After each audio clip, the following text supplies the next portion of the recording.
Perfect. Yeah, no. So we're going to be recording this part. So this whole banner you see here between you, me, and the banner, that's what we're recording. So we'll save that, Okay. and yeah, perfect.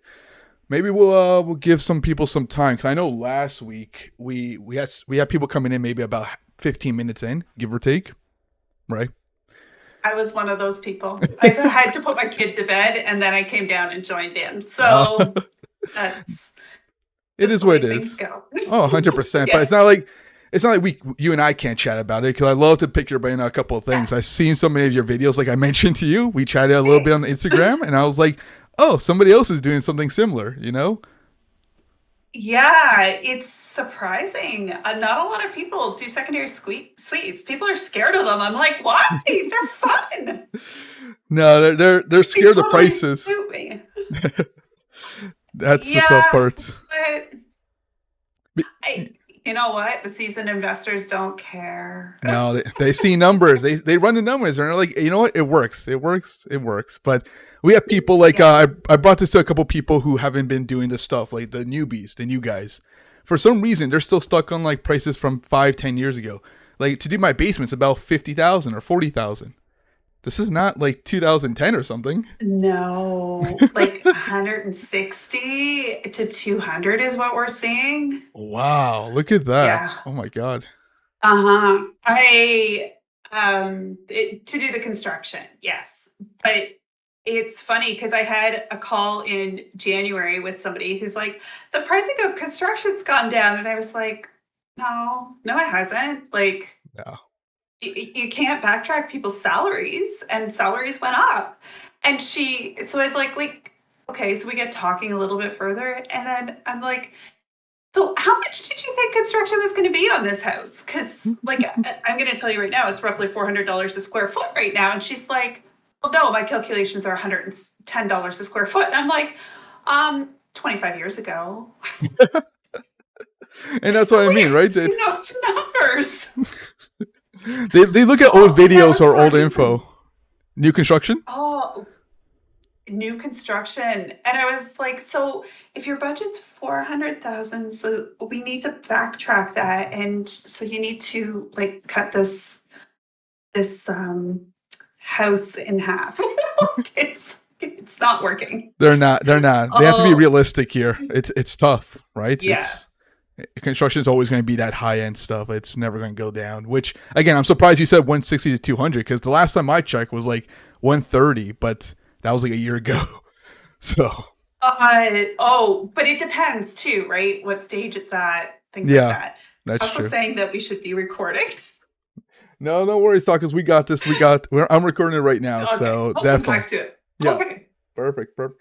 Mhm. But maybe we'll just dive right into it because the one thing I like about these like little interactions is obviously learning everybody's startup, right? A little bit. You know, I talked to Brandon last week. I'm not sure how much you heard from his story, but he definitely had a unique upbringing there to how he started his career, right? Especially being all by himself and all the way across the Ontario on that side. So it's definitely interesting. But I'd love to pick your brain because you're on the east side of Toronto, right? Yeah, I'm Yeah. in Inverary, Ontario, which is just north of Kingston. Like we're a little suburb. If you were the GTA, we'd be kind of the not even Oshawa. Like we're not even that far out. We're just I literally can be in Kingston in 10 to 15 minutes. So yeah, it's interesting being this way because I do find even the building code, a lot of the building code stuff is really written for Toronto um, and less rural. So, like our drain water heat recovery systems, which are lovely, but anybody ever figured out how to do it properly on a septic system? No. No. We just kind of ignore it depending on the municipality. You put it on the paperwork and they're meant to go horizontal. They're meant to go vertically, not horizontally. And either the building inspector forces them to go horizontally because that's the only way you can fit them in, or just don't put it in. I don't know. I actually think they do a great job in the right scenario, but the building code was not written for rural housing. So yeah, my background is a little bit different. It's a little bit varied. I'm older than I look, and I got into this industry 23 years ago, 24 years ago. So I actually went to Sheridan for a very short period of time, had some difficulties with some roommates, and transferred to Loyalist, closer to where I grew up. And at Loyalist, I actually worked for a design firm at the beginning, and they closed their doors 2 weeks after I graduated. So, because if you are starting a business, I will tell you, take retainers from people, because he didn't take enough retainers from people, and we got scammed by a bunch, and he went under. So, while I was in college, I actually met my husband. We both are graduates of the architectural technology program, and I followed him to Kingston, where my family actually is originally from, anyhow. And I started working for a home builder. I actually did work for a renovation contractor for a short time as well. Worked for a home builder for about 10 years. I tend to work multiple jobs just because I'm a workaholic and I love what I do. Hundred So percent. I worked for, right? And you're in this industry and it's go, go, go. So I worked as a kitchen designer for Home Depot, and that paid for my renovations on my housing. And I used to flip houses. Oh, okay. So that was great. Yeah, and flipped them, did really well because the Kingston market doesn't tend to go down at all. It tends to plateau, if anything, at the most. So then I kept getting phone calls at work from the city asking me to come and be a building inspector. Um, and part of it was I was on the executive for KHBA, or the Kingston Home Builders Association. So became a building inspector, learned a lot, hated it, and left. um, Oh my goodness. so yeah, I actually started House of Three before I left. I opened, and I couldn't do anything within the city of Kingston limits, but I could do work outside of the city. And the first design I did for my own company was for my parents, back north of Belleville. And I did a bunch of work for old friends and family back there. And when I left the city, with the goal of growing House of Three, but also I left and became a professor at Loyalist College. And because of my experience, because it is so varied, I cross taught architectural, construction, renovation, and civil engineering technician and technology programs. So I was one of the few that could cross teach. But based on my background, I could do that. And through all of this, I was in the pilot program for BCIN. So I have all of my BCIN qualifications, which is unusual. Not most people only stop at small buildings and general legal, or stop at house and general legal. Um, but working for the city, I had to have them all except septic, which I did afterwards. And I no longer do septic design. Honestly, I don't love it. And I've come to the conclusion, if I don't love something, I just drop it. So, I mean, I'm still licensed, but I'm not insured. So I don't provide designs. It's great knowledge to have as to what you can and can't do, but that's about it. So eventually, House of Three got so busy that I left the college.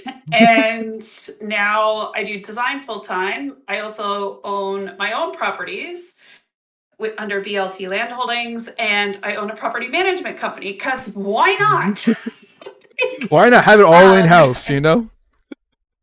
well, and that's just it. So my main contractor, he's one of my best friends. He and I and our electrician opened the company together, January this year, because we had a lot of clients that want us to take them. I did the design, they did the construction, and then they were like, "We just want you guys to manage it." And we're like, "Okay." Might as well do the whole But pie there. Yeah.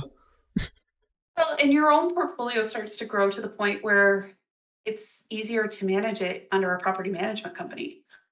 So why not? We're already doing it for ourselves. Somebody's already got to be on call. It means that each of us can travel as long as we don't overlap our trips, because there's always somebody to take care of the properties. So it made a lot of sense for us. It's not necessarily what everybody would do. I wouldn't do it without them. but they handle the construction side and my team handles the admin side. And between all of us, we can get it done.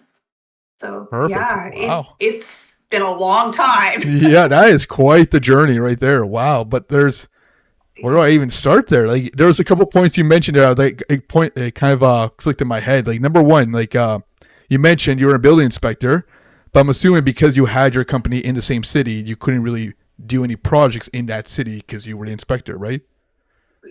That's correct. So I see. we couldn't do any work. That was our contract. Is I shouldn't say contract, but our employment agreement said that we couldn't do any work that was a conflict of interest within the city. So, which for me was never really that big a deal. I mean, it would have been nice. It would have been great. I could have built the company and been out the door within like 3 months, right?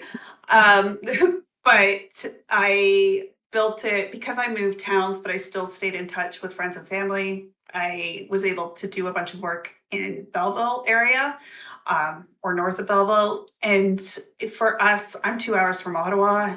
I did a bunch of work in Ottawa to get started too. Not a big deal.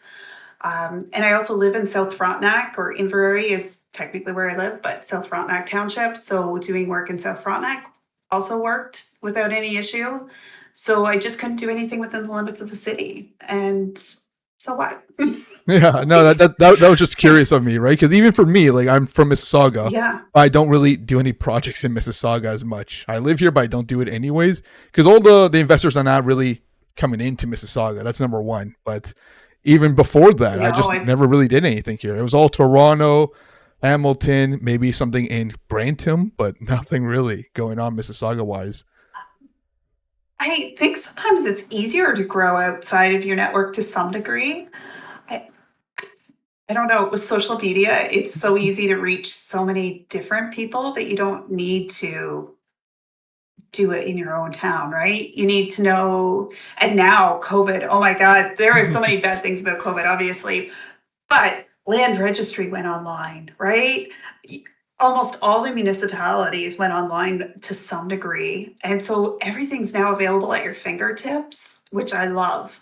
I can do zoning checks, I can measure things, like not buildings, obviously, but I can measure lots and I can get surveys all from my office. So, There's definitely you some know, pros to we that. couldn't Yeah. do that.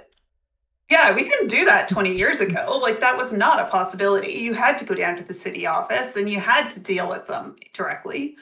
So now it's not a big deal to not work where you live. No, honestly, it really isn't too much of a pain anymore. But there are some cities that are still like hard copies, you know, cough, cough, Niagara Falls. Yes. They still want it, you know. I'm just saying, but the surrounding cities don't need it. It's like Welland. Welland doesn't need any hard copy. They're like, just email us. So you can imagine, like, why And doesn't you the know whole what? regent? If somebody ever challenged it, Niagara would be forced to go online.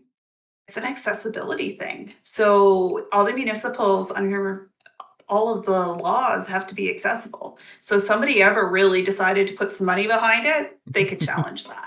Perfect. I But can't wait for nobody that day. wants to because yeah, it's funny what you learn when you're on that other side of things. If there's enough money behind anything, you can challenge anything. But I think reality is that chances are the designers in the area want exclusive access to everything. So why would they push it, right? It'll be an outside designer that'll push it through. 100%. We just need somebody with the guts to go through it, you know. I just don't do too much work in that Yeah. area. Like, you know, if you asked me a year and a half ago, a lot of our portfolio was in that region. But you can imagine all the headaches with the revisions and the submitting in person, driving all the way there from Mississauga. It just like it was not a good business decision to focus in that area. Myself, at least, because of my location. Yeah, I probably honestly wouldn't. We use ClickShip to ship hard copies of plans at the end, so people have like something solid Yeah, to for their money. And I would probably just click ship everything to them because it goes courier, so it'll go Purolator, FedEx, Express Post, and it'll be there in 2 days. And they pick it up at my door. So I'm like, for $20, if I don't have to leave my house or pay staff to leave, I'm hundred all for percent. it. And I would probably just back charge it to the client if I had to do it for every revision. 100%. And And that's the best way to go about that, honestly. But then we're talking about like these massive drawings for buildings. It's like 24 by 36. The cost is just gets yeah. out of hand sometimes, right? But that's just one city. That's Yeah. just one little city overall. But yeah, no. Let's talk a little bit about your specific area here because I know some people were very interested in that. So, you know, we've been promoting this for like a week and a half, give or take, since last week too. And some people were asking me about the location that you serviced in, right? I knew it was like Yeah. around the Kingston area, but like me myself, I don't know too much about that area in terms of zoning or building code, you know, allowance in that area, what they would allow or not. But love to see your experience in that Yeah. area. Like, what's your take in that? And every municipality is different. The go-to answer, yes, yes. Yeah, it's lots of fun. So we deal with anything within a 2-hour radius of Kingston for renovation work. So we deal with Kingston, Loyalist Township, Napanee, Belleville, Quinte West, and Ottawa, Smith Falls. Typically, that's our region. Smith Falls for a while. I'll be honest, the chief building official there was such a jerk that I actually started to refuse to do work there. Period. Um, we had started to do a lot of work there, but I can't go an hour away to meet him on site for him to change his mind 5 minutes after we leave the site. Jesus Like, Christ. this is the biggest waste of my time. And it's to the point where every contractor hated him. Wow. So my understanding is he's no longer there. But unfortunately, I now have a reputation for not going to Smith Falls, which, whatever. Kingston keeps us pretty busy and pretty hopping. We also deal with South Frontenac, or Central Frontenac, Gananoque. There's a bunch of little areas. Um, Belleville, from if you're talking secondary suites, Belleville is probably the easiest. Um, Not that they aren't tough; they are tough. But where we disconnect, or we were disqualifying properties in Kingston for 13/16 of an inch on parking, like Wow. ridiculous. We were disqualifying them for that because it would need a minor variance. Belleville will work with us. And they'd be like, it's less than an inch, just submit it. And you'd go, okay. Thank But God for they've that. recognized, right? And I'm like, it makes sense. Because you know what? You're still going to be able to open the car doors. It's fine for 13/16 of an inch. It's less than an inch. Um, so they were the easiest to deal with zoning. Napanee and Loyalist Township are probably the most difficult to deal with as far as the parking requirements. So Belleville and Kingston, you need 2 spaces, one per unit. Um, 2.6 meters by 6 meters in Kingston now. Thankfully, they reduced the sizes in September when we got a new zoning bylaw a year ago. And Belleville, it's 2.4 by 6 meters. Kingston, it used to be one set part of Kingston would be 2.7 meters, one part would be 2.75 meters. And you were like we're all buying our vehicles in the same spot. Like there should not be this much of a difference. Um, so what I find is Kingston has a lot of NIMBYs, and not in my backyard. They don't seem to understand that, well, I understand you want to protect your property value in your head. We also have a lot of people living on the streets that have nowhere to go. And we have a ton of illegal fire traps going on right now that have been in existence for the last 50 years that need to be addressed, and the fire department can't keep up with them. We've had actually a lot of fires recently in the last year and a lot of fire related deaths. So they're getting to be a little bit more on top of people. And so they've been sending us work which is lovely. Um, Whether it was intentional for us or not. So during COVID, City of Kingston had somebody build an entire house without a building permit, Wow. among other things. So they formed a task force, and the first 3 months of this year, they went after people for illegal construction, and they went after 150 people for illegal construction in 3 months. And we saw probably about 10 secondary suites that had to be legalized during that time very quickly. And thankfully, City of Kingston, when I was an inspector, we used to work very closely with the fire department, or fire prevention officers, I should say. It's still a fire department, but just a specific division. So we each inspector had a geographical area, and each fire inspector had a geographical area that you dealt with. So you were constantly dealing with the same people all over. So it was good for me because I got to deal with the fire inspectors that I always used to work with, along with some new ones. But we could resolve the fire orders very quickly, which makes them very happy. But yeah, they can be, I'm finding new inspectors in particular are difficult to deal with. They don't understand Part 11 of the building code. Preach, you know, I'm sure you that's found the same thing. exactly. Yeah. I'm just thinking about flashbacks on like so many times where the new inspectors are just by the book, and I understand they're by the book, but let's be reasonable. These buildings are existing. There are some things that we cannot follow Part 9 to the T, you know? I have one that refuses to acknowledge Part 11.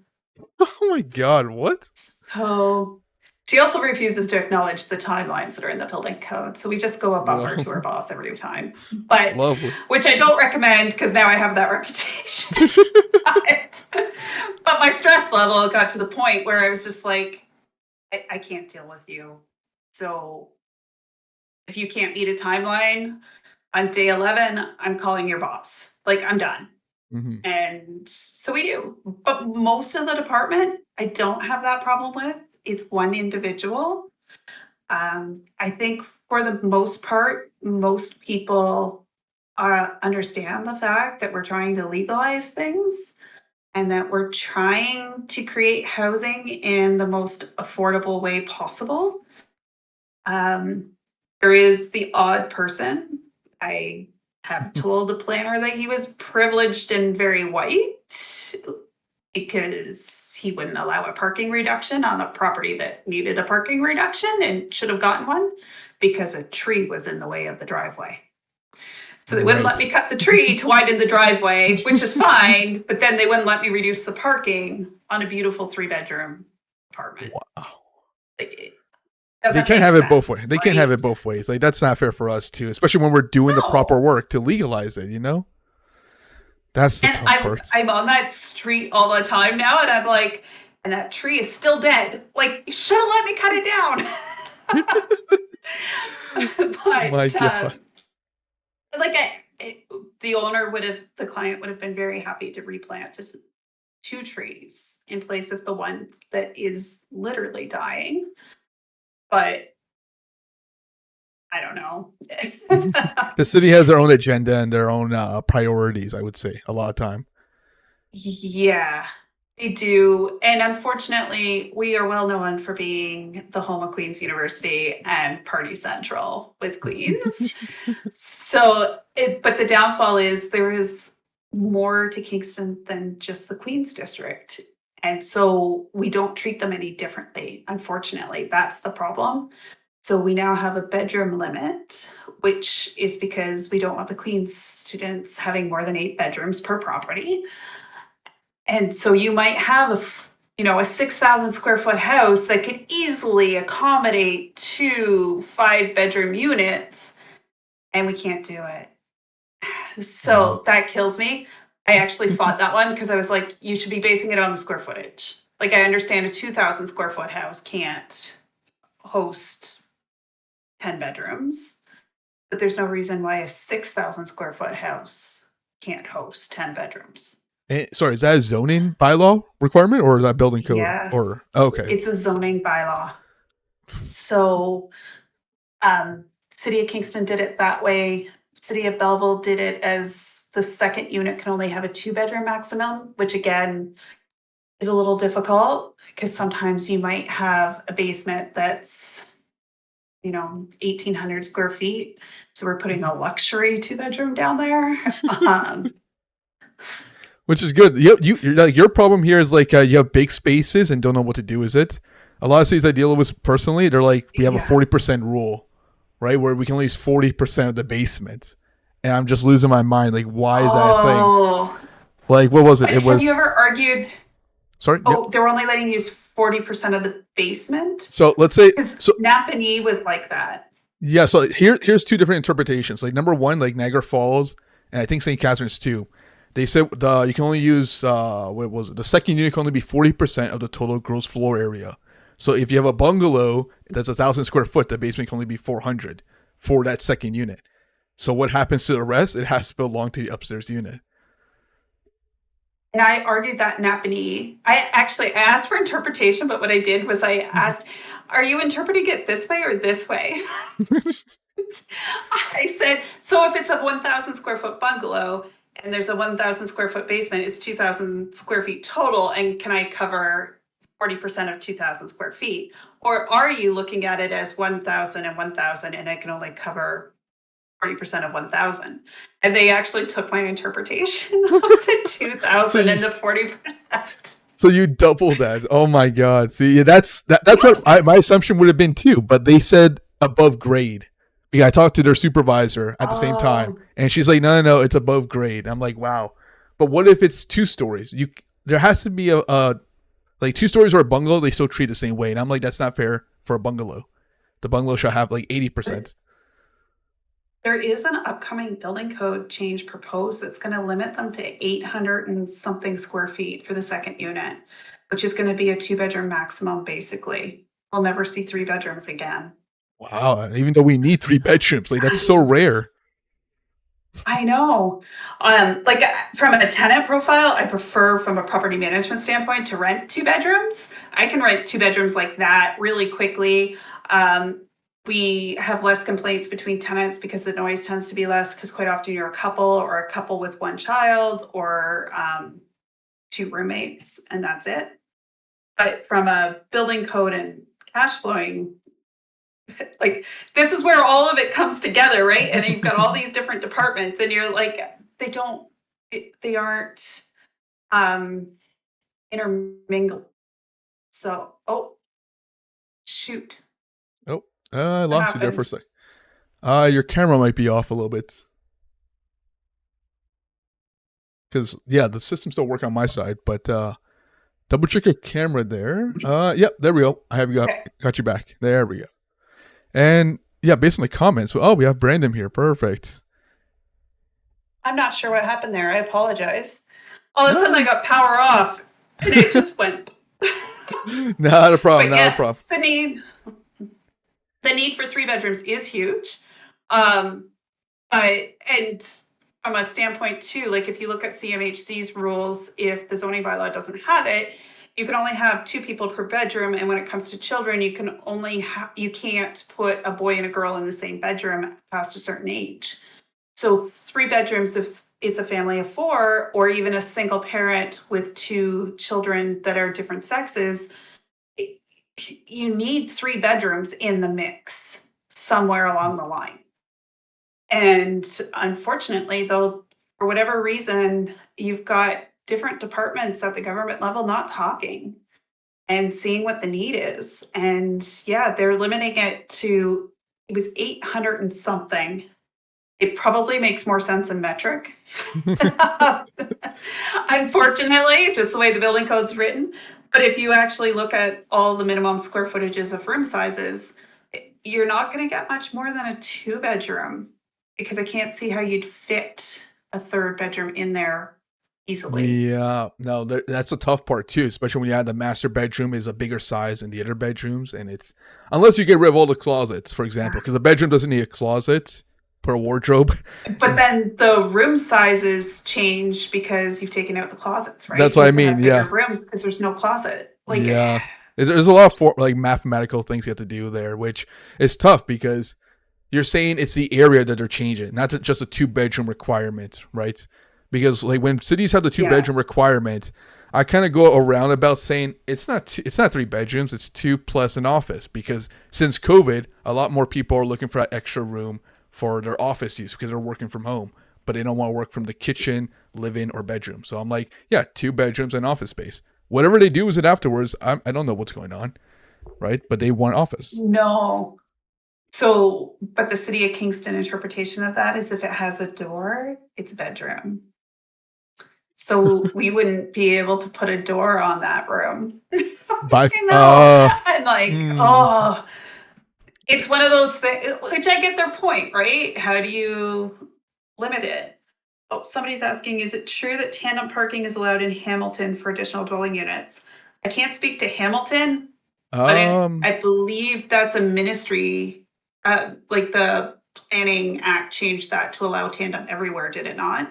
so Everywhere my I deal with is tandem. So yeah, my understanding. I did look at this a few days ago. It was another client of mine, and there's nothing in the Hamilton bylaws that says we're not allowed tandem parking.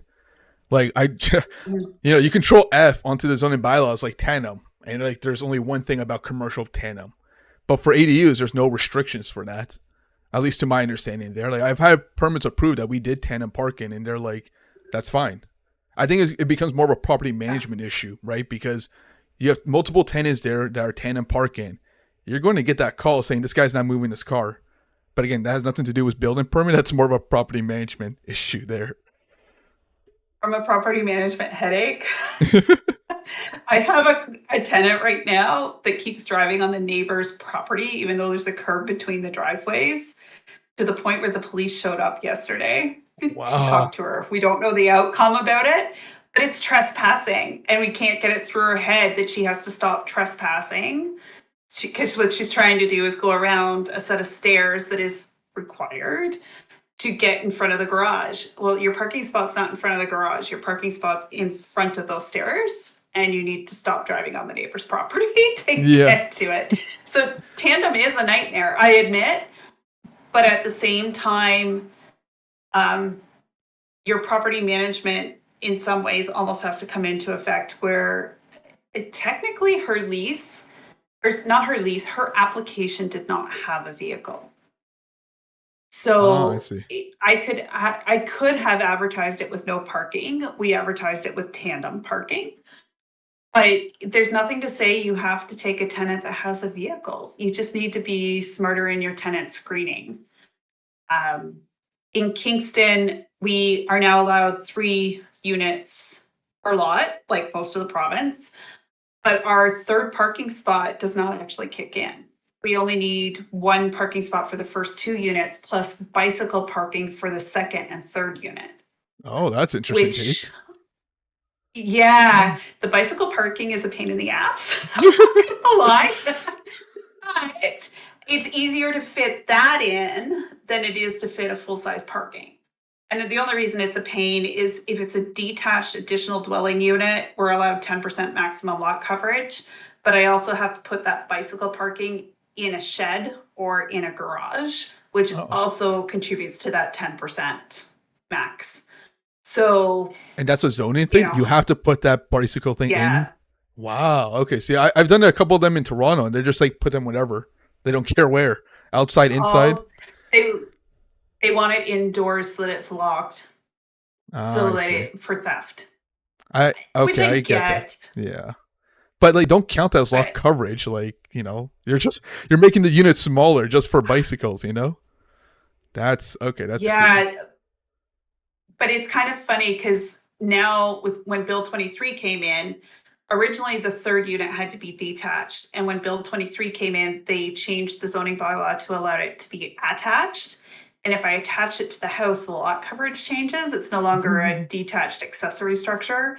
Like it's knowing those ins and outs. You could go in circles. I have a very great planning consultant because I don't do my own minor variances, which is odd in our little world, but it's not what I do well and it's not what I enjoy.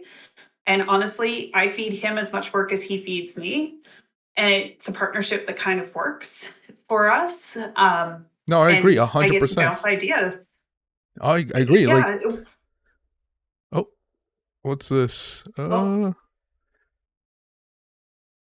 Oh, there we go. Here we go. Escape Ground floor, window. basement, escape. I would look at the building code a little bit more closely because the building code doesn't require it to be 900 millimeters. And also, if it's 900 millimeters, then you run into some frost protection issues. So, Yes. If it's below grade, because we have some windows that are above grade, right? So there's yeah. that situation, but that's rare. Um, yeah, no, the still height, yeah, is a little bit awkward there. I thought there was no determination on the still height, as long as there was some sort of bench or something to get up to that No, levels. that's completely added there. Oh, okay. There's, if you read it, it says something along the lines of in the basement level or Yes, except in the basement level if you actually go to the building code clause on it. yes, yes. So I can't remember the number off the top of my head, but there is something there that says that when it's below grade, doesn't matter. It just has to meet the 3.74 square feet and nothing less than 15 inches. So it's not to say that it's not written into their bylaw, but I would question them on how they're protecting the footing from frost. 100% there. The basement units are Sometimes tough they shoot ones. themselves. You know what? I don't find them that bad. There's a company um, that we order windows from sometimes. A Great Canadian Egress Company, I believe it's called, or Great Canadian Egress Window. And it actually opens inward. It's just a little latch. You undo the latch, you open it up. It's amazing for getting building materials in the house into the Oh, basement. so you're talking Um, about the awning windows, right? They open inwards up. it opens inwards, but like a casement that opens inwards. It's Oh, okay, okay. pretty cool. Okay, okay. So you can get the awning ones from them, but we just ordered for my own units. We ordered they're like casement windows. My husband actually works for a glass company, and he can't get them. It was going to be about 6 months during COVID to get a window through him through work, and it's 2 weeks to order these out of Toronto, I think it is, or might actually be out of Niagara. They're really cool, and I think it was $400. Oh, So as long as you have somebody that can install them, they're a decent price and they're really great. But I would question the windowsill thing because there is something I remember because the old code did actually say you had to have a built-in step, but they deleted that. Just like they deleted there used to be a clause that it had to be openable without the use of tools or yes. specialized knowledge, and that got deleted. Okay. Are you talking about the new code for 20 like I have the code right now on like No, the current. the current code, right? I got to double check that cuz I Yeah, thought I didn't see that part, but you know what? I'm going to double check that one myself and see cuz I know they had a problem with the yeah. tools, right? But wow, okay. But I think when you're in it for so long and you don't go back to those clauses, right? You know it in your Yeah. head. But I seem to remember arguing that one That's the thing, right? Because with the code somebody. changes, it updates. Like I think this year they changed the stair code or something. This year or last year, something was the They stairs. added the spiral staircase, but Yeah. it makes no sense what they added in because I had a client, a stair company said to him, "Oh, put a spiral staircase in." It's like, well, did you read the rules? Because we can't meet those requirements, so don't offer it.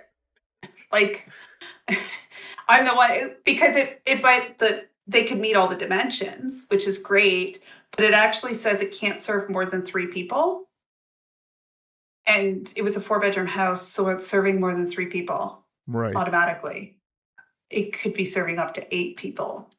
So it's like, the suppliers are great and the contractors are great and stuff, but we're the code experts. So sometimes we have to stay on top of that. But it's easy to miss because the code changes are becoming more and more frequent, I'm finding.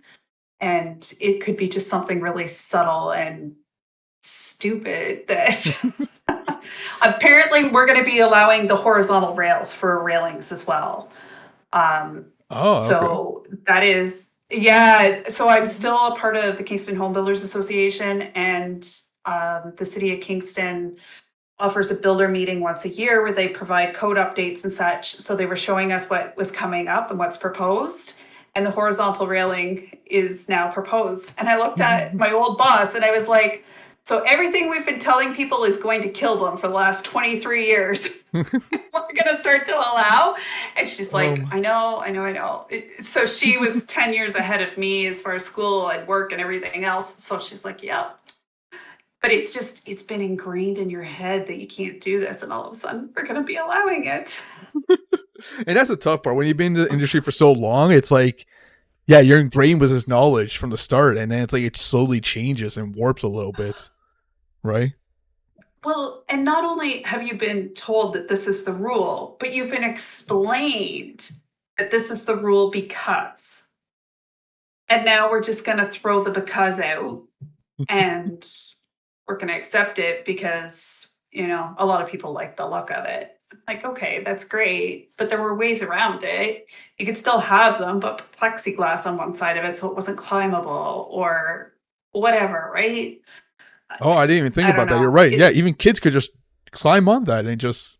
Wow. Oh, wow. Okay. Well, I'm not proposing that ever. Yeah. It's completely climbable. When you get into like being a building inspector, they start to explain where some of these rules have come from over the years. Believe it or not, we're always worried. We think that the pool fences, which aren't technically building code, they tend to be zoning bylaw. We think they come into effect because we don't want kids to drown at pools. Apparently, the most number one drowning death is men over 40 that drink too much and Oh then go my swimming.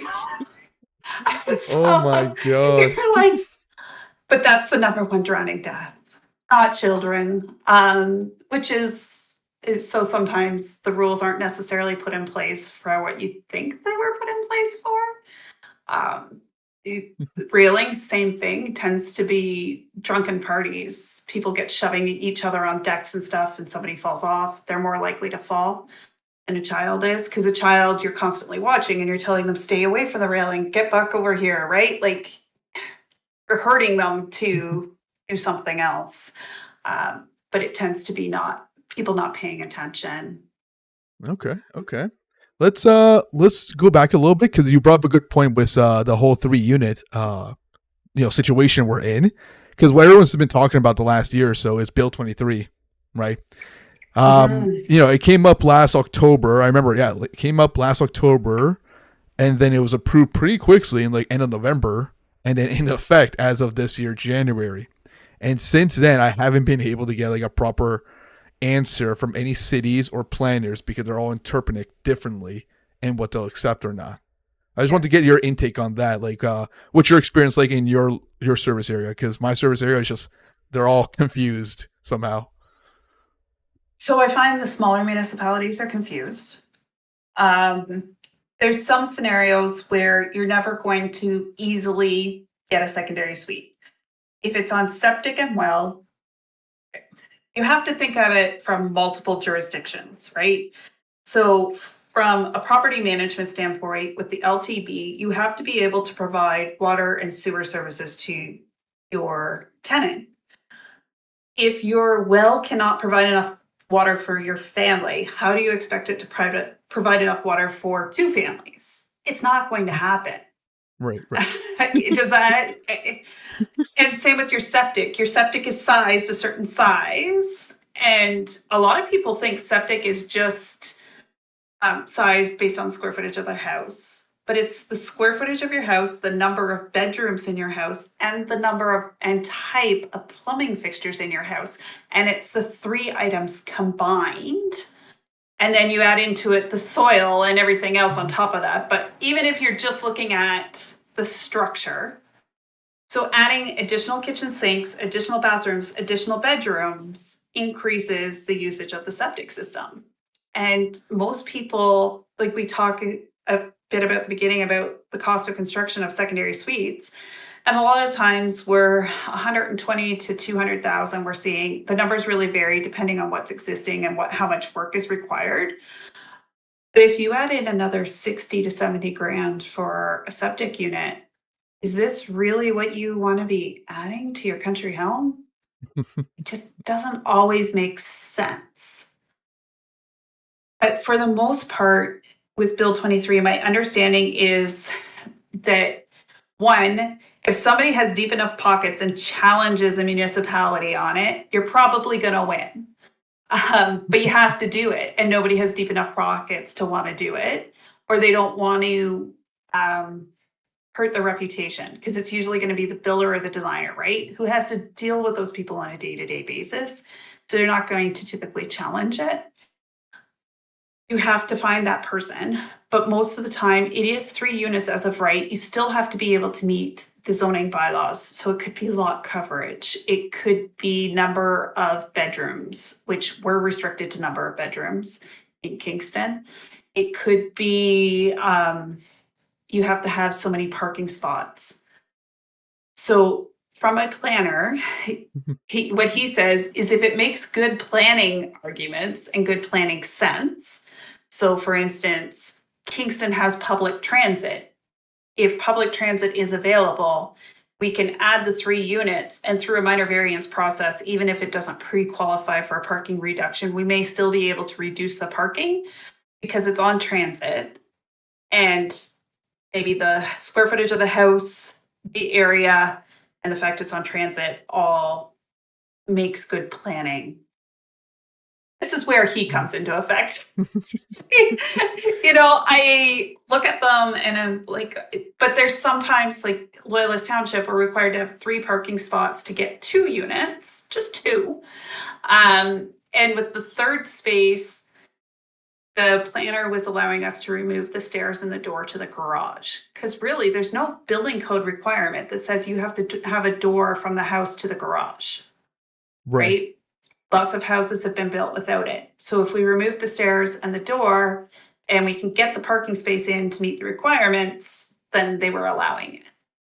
But they have not really been on board with the 3rd unit. And most of the time, I don't think we could fit 4 parking spaces in to add that additional parking, but there's limited public transit. Right. So Napanee, it's not really a good case then. Okay. So it's not really a good little town city to kind of invest into 3 units, and there's not a good fighting chance is what I'm trying to say, right? Yeah, but in Belleville, like I had a client that we've been doing 3 units for, and it works great. Kingston, it can work great. I've done a couple. So my partner on the property management side, he's my best friend as well. So sometimes I'm like, so I was in the car and I was thinking we should do this, and he'll be like, okay, tell me more. And I explain it, and he's like, oh, okay, yeah, we could do that. So he bought a house recently. I was to put a secondary suite in the basement. And sure enough, I was like, we need to convert the existing garage to a 3rd unit. He's like, okay, so explain this to me. And I'm like, it's attached. It's already like, we'll convert the garage into a 1-bedroom. The basement will be a 2-bedroom, and the upstairs unit will be a 3-bedroom. And he's like, okay, well, that really cash flows. So I'm okay with this. Like, go to it. So this house, we've just started, the video just posted the other day of the house as it exists was a hoarding house. So I had to buy new work boots when he took possession, because I actually had to climb up on top of things to measure about 3 feet of things. It's kind of scary. So the video is of it empty, but it's really gross and dirty. But it's going to be 3 units, and they're all attached. And because it's an existing structure, I don't have to meet the 10% rule, and it's attached, not detached. And I only have to have 2 parking spaces, which I was able to get in the driveway, no problem. It's perfect. And he also has one under construction, which we've also been featuring. And it's 2-bedroom in the main house and a 3rd in the existing detached garage. Now, I did have to argue for the garage because it didn't meet the setback requirements, but it's an existing structure. Yeah, so what can you do about it?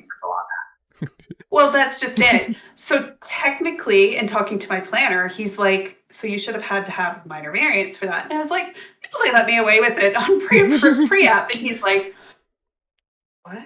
And I'm like, oh yeah. And so when we got talking, he's like, so you've had like 6 projects approved during your normal course of everyday activity that I didn't think we've we're going to be able to get approved without minor variances. And I was like, oh yeah, like this is totally flying. And he's like, okay, good to know. And so this is where like working with them is really good, because he's like, so the next day I get an email. So I disqualified to this project because it's existing detached garage, but you're saying you got it approved? I'm like, yeah, like, just send it to me. We'll figure it out. It'll be fine. And so, it'll happen. I think some of the smaller municipalities have been slower coming on board with the 3 units. I'm also finding from the investor standpoint, it's been difficult to refinance, because I'm sure you deal with the BRRRR strategy a lot, where it's buy, renovate, rent, refinance, repeat. So they're rinsing the same down payment over and over and over again with repeat investors, which is not a terminology that we know as designers typically, right? But it's difficult to refinance a detached structure. Yes. Whereas a standard bank, CIBC, RBC, whatever, will refinance it when it's attached without any difficulty. And they will refinance it as a legal triplex. So for us, like like I said, you've got multiple people layering into the mix. The ideal project is actually almost a bungalow or a 2-story with an attached garage. That's a 2-car garage that we can convert to a 1-bedroom apartment.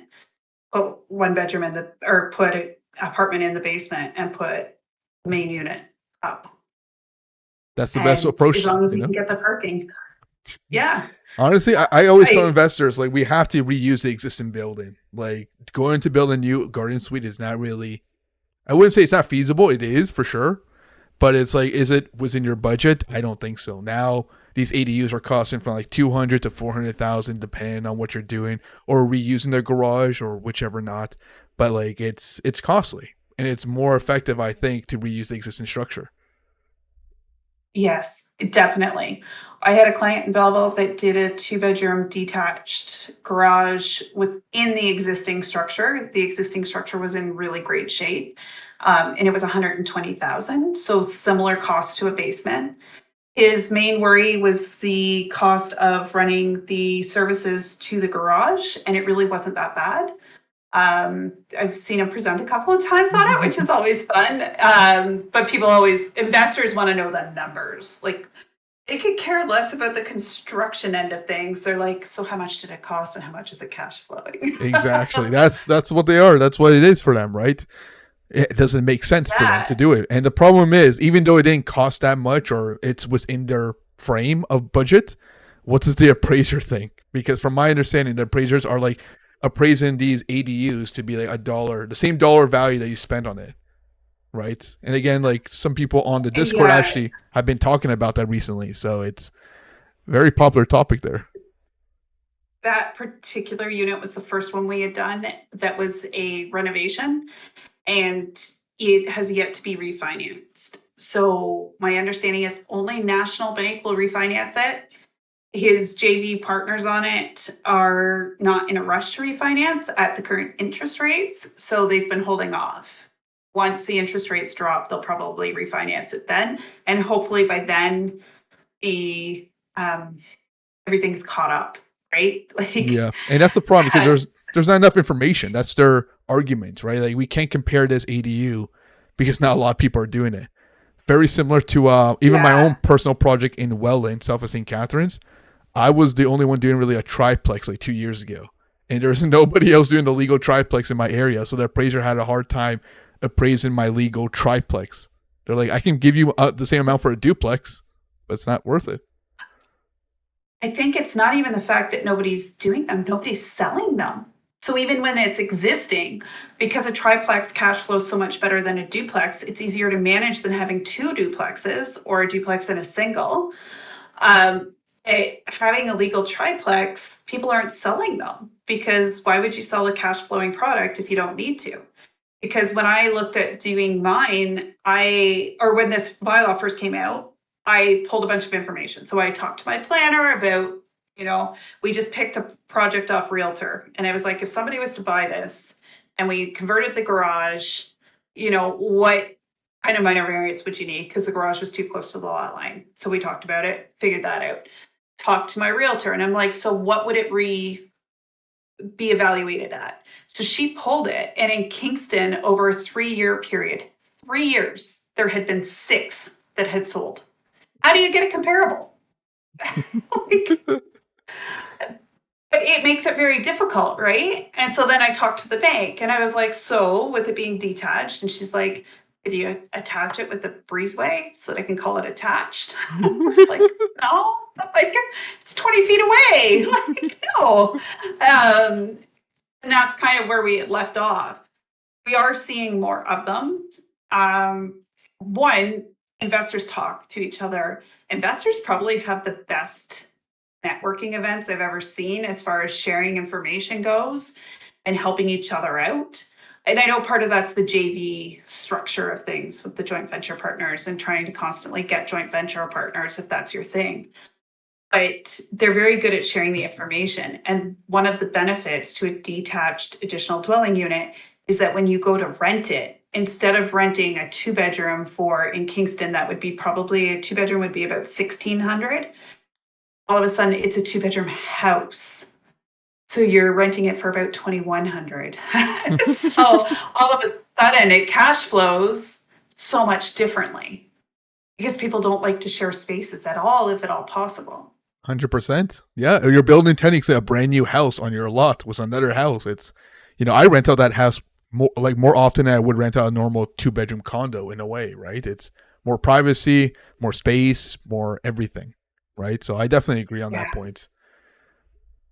Yeah, it rents nicer, so it cash flows nicer for about the same cost of construction.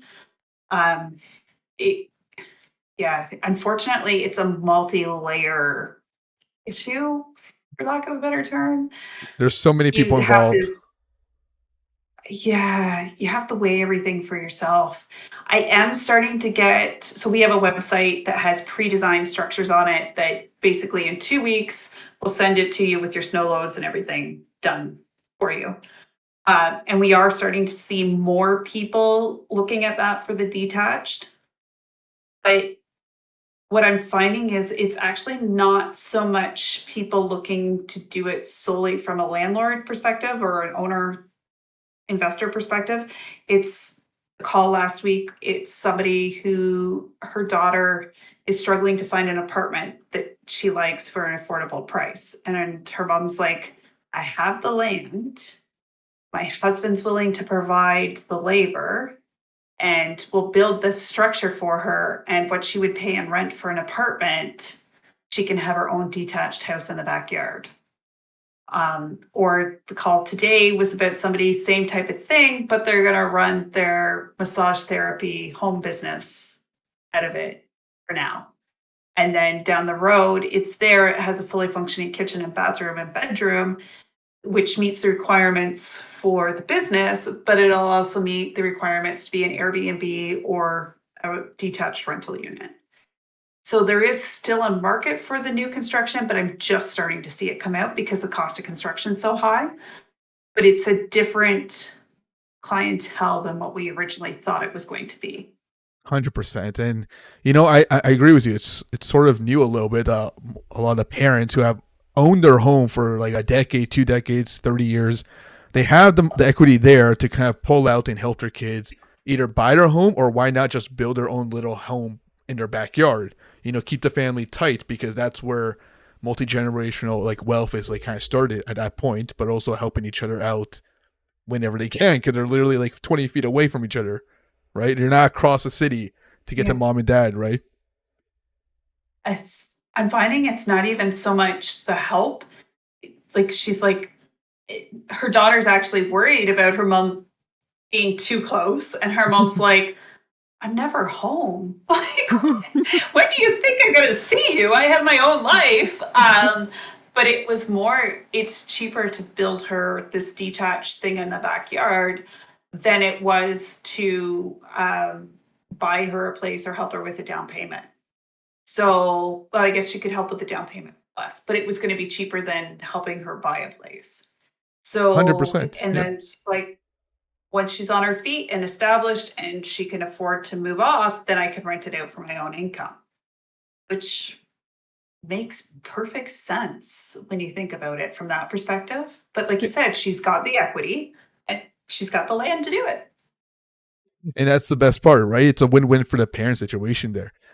The curious thing that's Yeah. happening now, at least for me, some investors are coming to me if they're thinking long term, right? So they're thinking, if I do this today, the garden suite today, can I severance it and then sell the garden suite by itself? And I'm like, oh no, because we have to create like a new road, new civic address, new everything that's part of the whole public area. It's not as simple as just, cut it in half because that's your lot right there. You have to make a road. So have you got something similar to that request or? So the City of Kingston bylaw actually is very specific. And actually, I think all of the townships I deal with are, you have to share services so that it can never be severed, period. Oh, They've designed it that way. So you can have everything separately metered, and we do that most of the time. Um, but you cannot, there's one hookup at the street per lot, period. And you are to wire it off or whatever you want to do, but it's one service. So, and that is the difference between a additional dwelling unit and severing a lot for a new house, essentially. Um, if that is the route you want to go, where you're going to sever the lot down the road, do it right off the bat and get it over with. which some people have actually gone through that route, right? If they have a wide enough lot, they will severance it if they, most of the time. Yes. I think in today's market, it makes a lot of sense to do so if you can afford to put the money up front into doing the severance. So I actually just had a client who they were looking for a property. We were helping them find a property. And I was like, have you taken a look at this one? Because this particular property, we can get the two dwellings in the existing house. And then it was actually 160 feet deep. And both the rear yard and the front yard face streets and had Wow. driveways already. And I was like, so I can't tell you that you can sever it for sure, but you need to talk to the planning consultant about this lot. And they bought it. Oh, And they bought it not knowing whether they could or couldn't sever it because they were like, even if we can't sever it, the fact that we have the backyard the way it is makes a lot of sense. You can still do a detached one and you could still have the private entry. So you could rent it as a third unit without any issue. Um, but I was like I think the current market, you're going to have to get really creative and you're going to have to work with your planning consultant and work with them very closely to find the good deals right now with the 7% interest rates that it's are out high. there. I'm crying right now Yeah. because my thing's on variable, so it depends on how the Bank of Canada goes about it. But like that was an Yeah, interesting mine decision. are all the same. Yeah, no, But you definitely know what?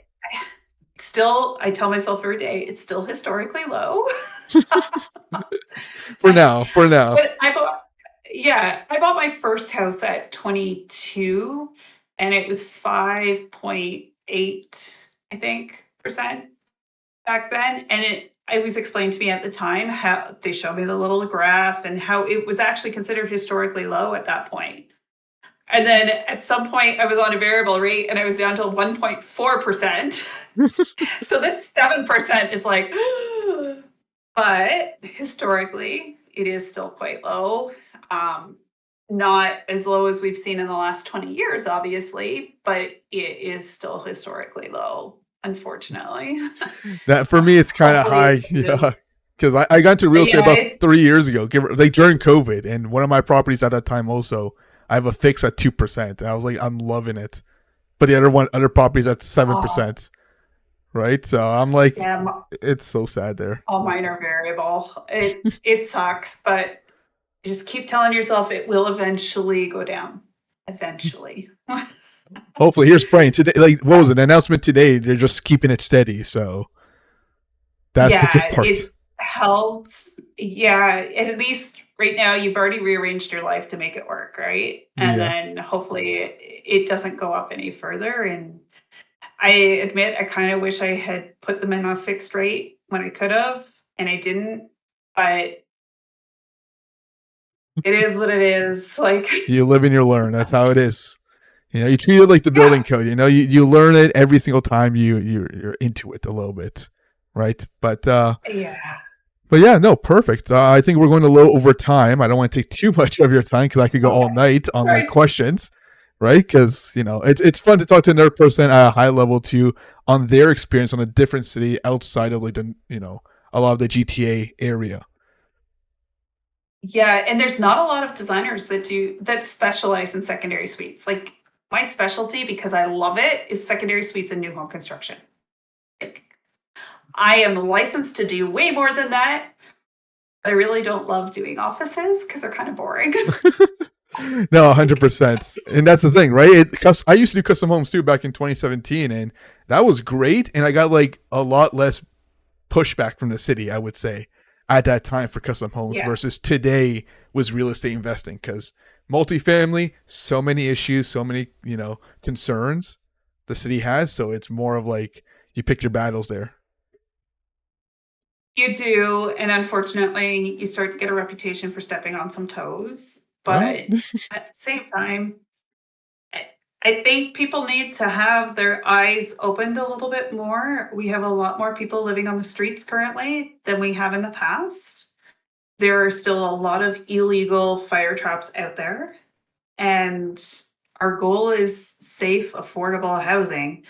And the fact, when you look at it from another standpoint, is secondary suites, when you were putting them in an existing building, is actually green as well. So, it's like cars. It's great to have electric cars on the market, but if you're getting rid of your gas guzzler before its end of life, you're not really helping with the greenhouse gas emissions. You're just contributing more garbage, right? You're supposed to try and, if you're truly involved in the green energy space, you keep it until the damn thing dies, and then you go with electric, right? So we need to reuse our existing housing as much as humanly possible. And you re but one thing we cannot produce more of is land. So we also need to reuse our existing land as much as possible. And reality is, like, I live out in the country on an acre and a half. There's probably three-quarters of an acre that we really don't use. Do we need that big a chunk of land? Probably not, but unfortunately, our septic takes space, and there's not quite enough space for another house and another septic system. So subdividing it's not an option. Um, a secondary suite, a detached structure, sharing the same septic would be an option down the road. I've looked at it. I've actually talked to the township about it. The $400 a square foot in construction costs right now are kind of holding me back at 7% interest rates.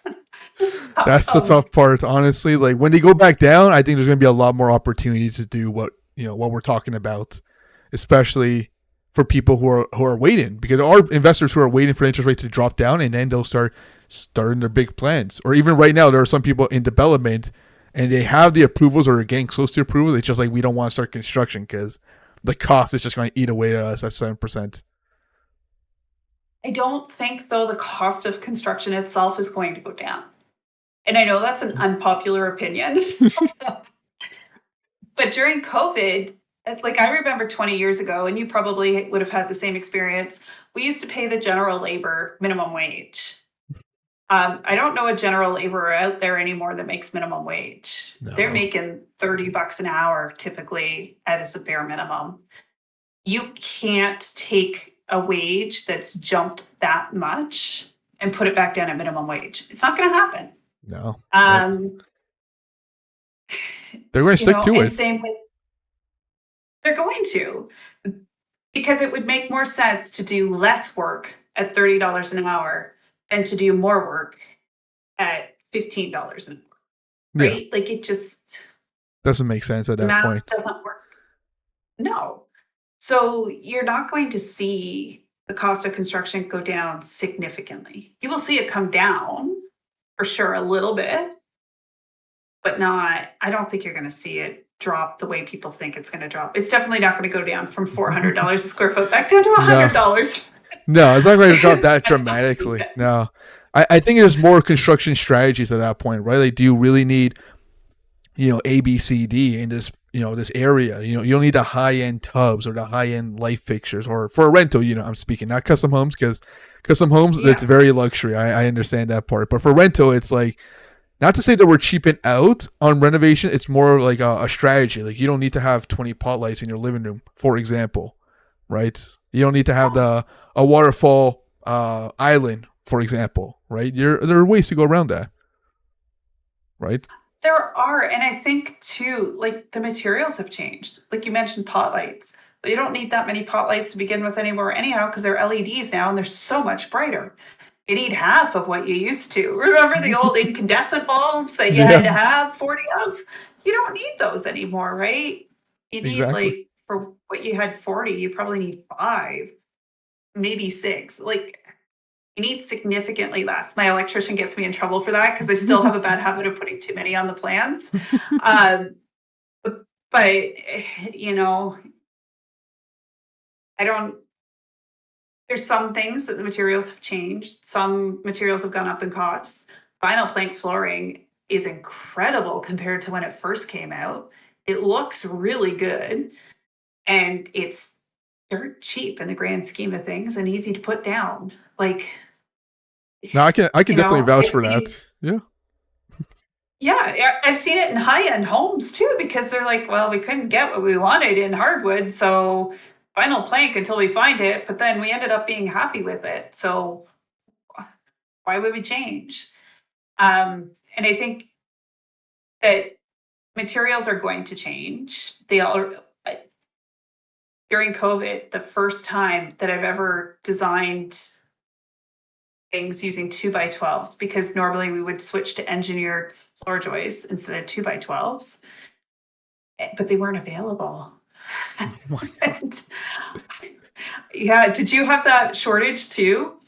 I I think don't know if you saw that at all. I don't think I've seen that too much. I know one of our projects we had an issue with, but I wasn't really too much involved in that one. Thank God, because my coworker was just complaining about that situation. It was a year and a half backlog.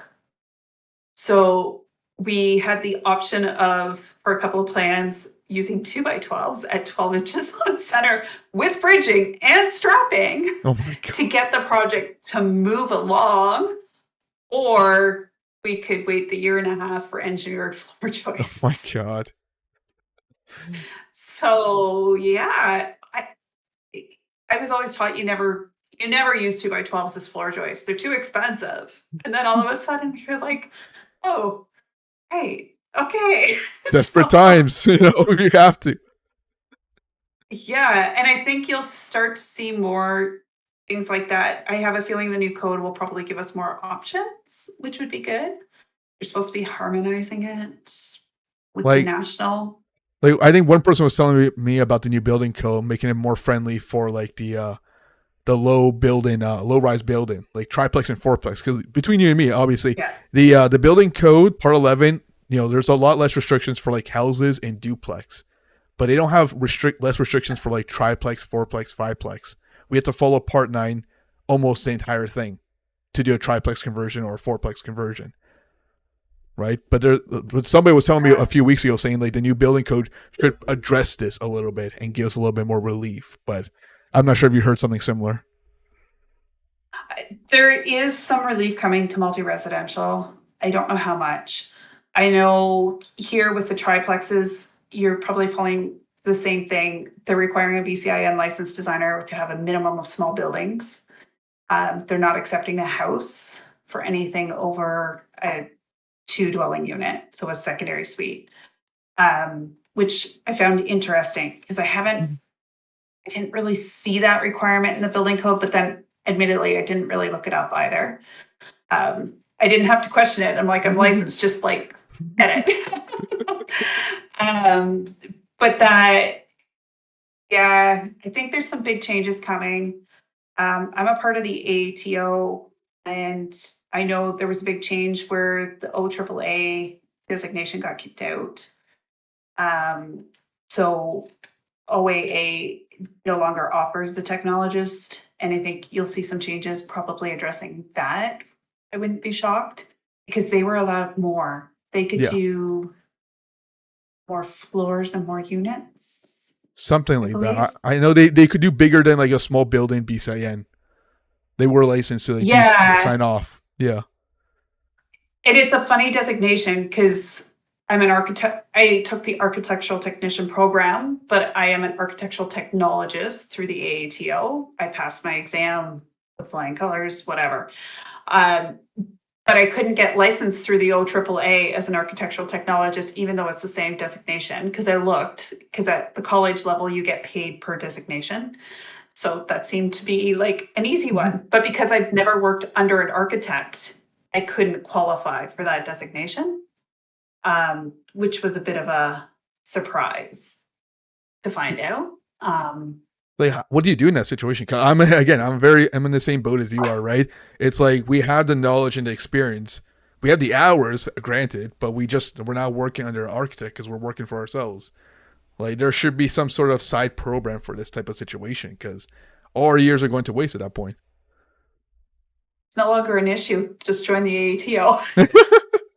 Everyone's been trying to get me to join To there. say. Yeah, Um, so I will say from an insurance standpoint, when I first started my business, they wouldn't recognize me as a architectural technician without having my MAATO, or like they wouldn't recognize the intern designation.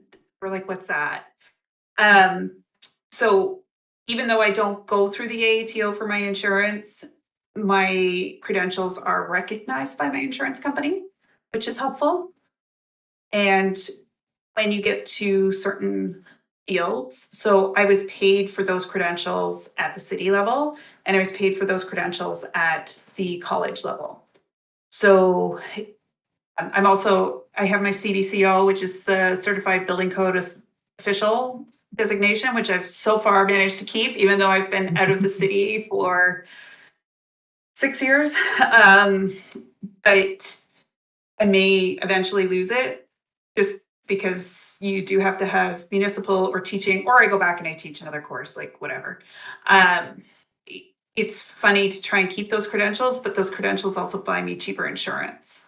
So there's perks to it. I admit I am on one of the committees for the AATO, and I think there's still some work to be done that we could get ourselves out there a little bit more, especially coming from the teaching profile. They don't tend to meet the trip down to Loyalist to talk to our students um, when I was teaching. So that one was a hard one. Whereas the OAAA, because there was an architect on staff, they made the trip down, and they really pushed that designation. But I also don't think the schools push the BCIN hard enough. no, they don't. So They really don't because everyone's struggling. Like, you can't believe how many people came to me and asked me like, what can I do to kind of get further ahead in a way? Because a lot of these technologists I'm talking to, they're from like Sheridan College, Mohawk College, Centennial College. They're all graduating from a technology or technology technician program, and they all have the same resume. And I'm like, yeah, you're competing with like thousands of people with the same sort of level as you do. What do you do to get ahead? Your BCIN. Not that a lot of people are familiar with it too much. Like maybe they're taught OBC class in those courses, and they're told about BCIN, but they never really go that deep into it until after they find out what that BCIN is, and they speak to somebody like me or you, and they're like, yeah, BCIN is the best thing because you can sign off on projects, after, of course, going through your course and tests, yeah. which is, And yeah, I find they're not graduating with enough code experience to pass the tests. no, they have one OBC course from my understanding, and that's not enough.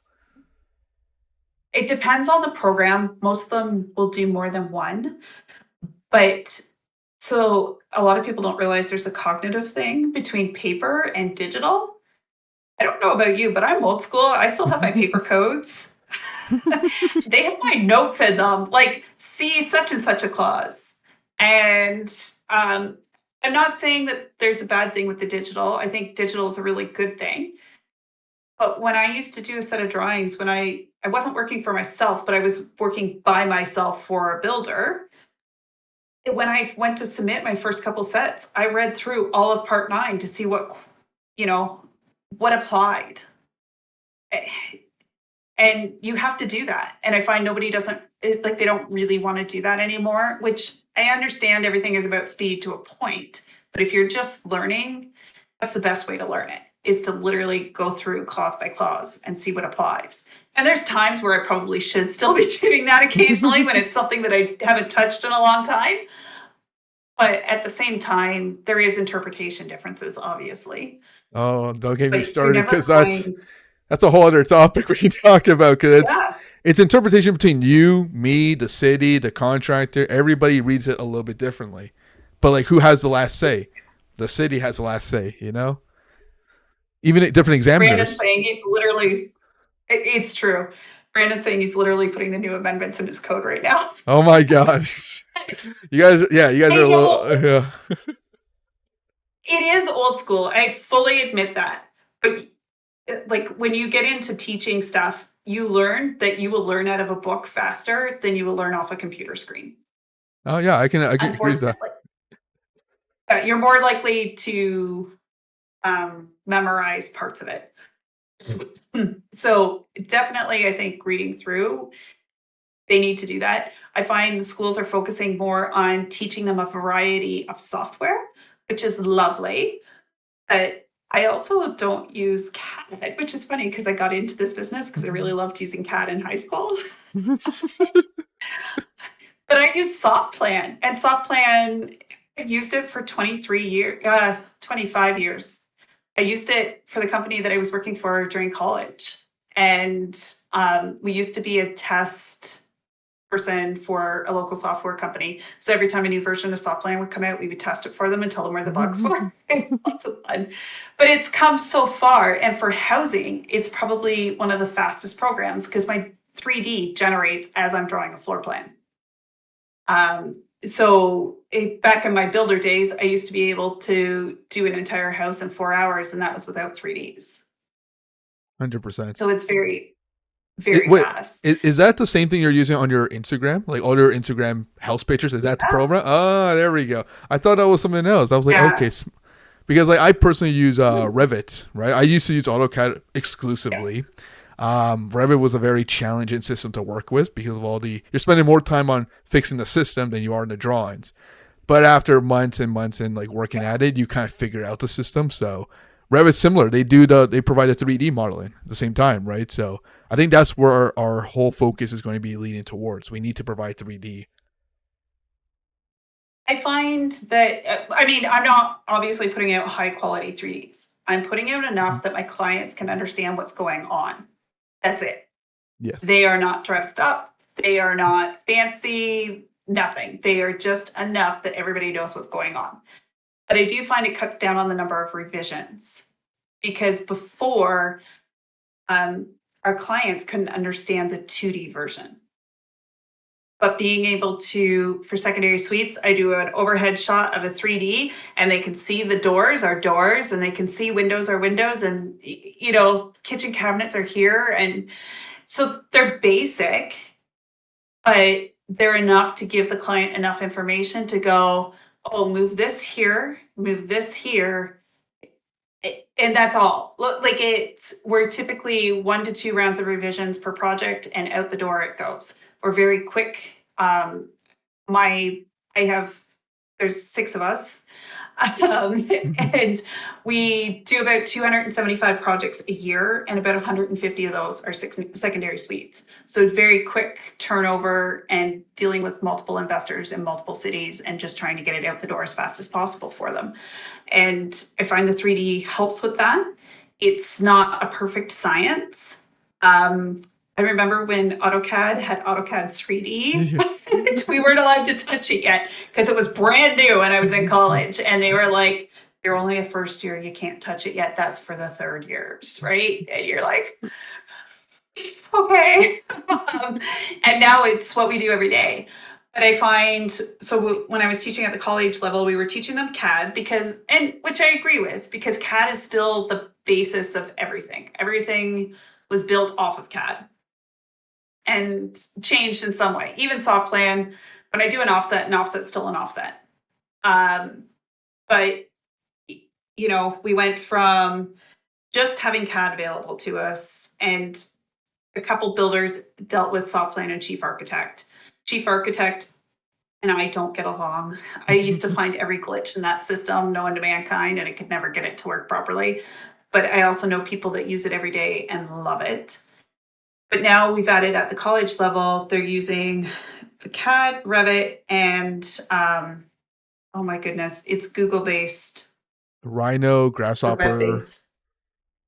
Rhino, I've heard of. Oh shoot, it was for 3Ds. I have Luminon. clients. SketchUp. Thank you, Brandon. Ah, Yes, SketchUp. And it's lovely to teach these guys all of these programs. And I agree to some degree on that part of it. But I think we could probably get rid of some of it, teach more code. They'd be more apt to pass their BCIN, maybe. More apt to pass their BCIN. And then we could teach them SketchUp in an evening course, or we could teach them Revit in an evening course. I mean, half of the software manufacturers have courses you could take for free because they want you to use their program, right? it's all on YouTube too. But we Like, don't have, they can learn it from there. yeah, Like there's more things on YouTube for like Revit, SketchUp, AutoCAD than there is about building code. Like today I actually typed in Ontario building code, and only like there's one guy from, I think he's based on Ontario too. Yeah, he's based on Ontario, and he does all these building code reviews of every section. Maybe I think he was a professor somewhere else, but anyways, there's only like one of him versus all the Revit YouTube videos you can watch all day long. So I see your point. Like I think it's more effective to teach it on the day. unfortunately, we don't teach students to do what we do. We teach students to work in an architect's office. And Yeah. so it's recently come out that I most likely have ADHD. I have known since I was 20 that large projects that take 3 years don't work with my brain. I need quick, fast months at the most. And then after that, I lose interest and I have no interest whatsoever in the project, which I know is not great. But it is also what makes me a good business owner because marketing, I love marketing. Um, and figuring out what the next step is. I love that stuff. And it's like 80% of entrepreneurs, they figure have ADHD. And I think it makes sense when you think of all the different little things we do. But we don't teach students how to run a business. We may teach entrepreneurship as a course. I know we did at Loyalist, I taught it. I had one of the girls who's currently a building inspector for City of Belleville when she was still in school, and she was like, "You're teaching me about BCIN. I'm never going to use it." And now I get to have the last laugh because I was like, "You guys need to know that this program exists, and if you don't want to work for an architect, you need to take your BCIN and you need to do it." And I used to give them 2 or 3 sample questions each week, and some of them would be into it because they were like, we know, we're here for retraining because we lost our job. So we know that the world can change and we need to know all the info. And then there was people like her who were like, I'm never going to work and do that. And now she's a building inspector. I'm like, ha. She had to get it. Yeah. Yeah, like I and I know my own staff are having a hard time passing the exam. The exam has not changed. In fact, they've made it easier. It's less questions, the same amount of time. And we used to get pass fail. Now you know how much you fail by. Wow. They reduced it quite. I I think it's know. from 75 to 70. I think, right? Yes. Yeah, but it's still 3 Yeah. hours. Wow. Look at them. Easy. And it used to be an 80% to pass. Now you just need 70 to pass. Oh my 70%. god. I'm like, oh, you just got this good. We used to have no failback or like no feedback, right? You knew you did not know if you failed that exam, how much you failed it by. I've been fortunate. I've passed every single one of them the first time around, which I know is unusual. I can't even tell you how I do it. No idea. I'm just fast at reading and I can read legalese, I guess, with the shells, musts, mays, ands, hows, whatever. But I'm like, man, like if you failed it, I have no idea how much I passed any single one of those by. I could have gotten exactly 80 and just passed. I don't know. It's, That's the tough part because you have no idea of like how good you were, you like at the bare minimum or like actually like 100% perfect. You have no idea, and that's what's like that bothers me yeah. at least. That at least bothers me. That I want to know my actual grade just for my own sake. Well, they do tell you now, but I don't know about you, but they've always said that they're going to re-qualify us, but they've never made anybody rewrite the exams No, that I know of. thank So God. Let's uh, hope. I I was in the second pilot for my general legal. So um like they did one pilot, they rewrote a little bit, and then they did a second pilot, and I was in the second pilot course for general legal when they first rolled BCIN out. And yeah, if anybody's gonna get called, it'll be me, just because my number's so old, and I haven't yet. So they keep saying they're going to.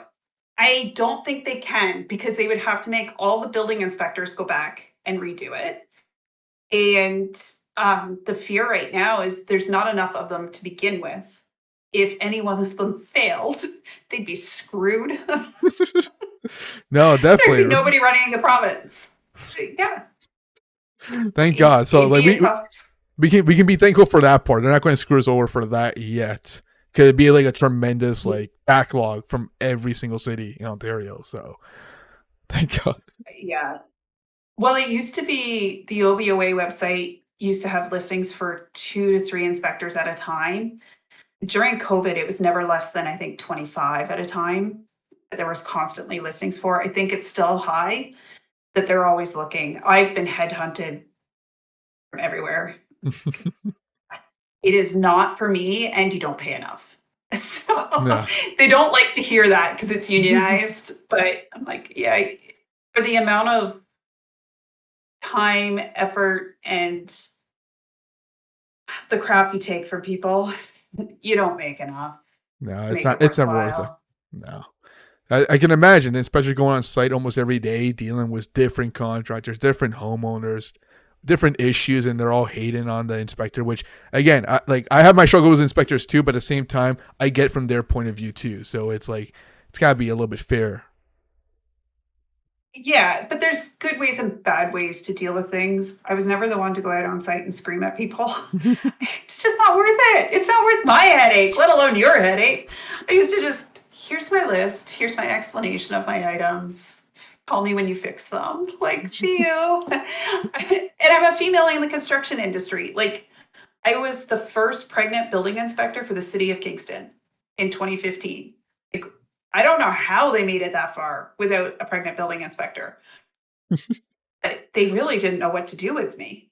So, like you can't as a female in this industry just step on toes as much as I do now.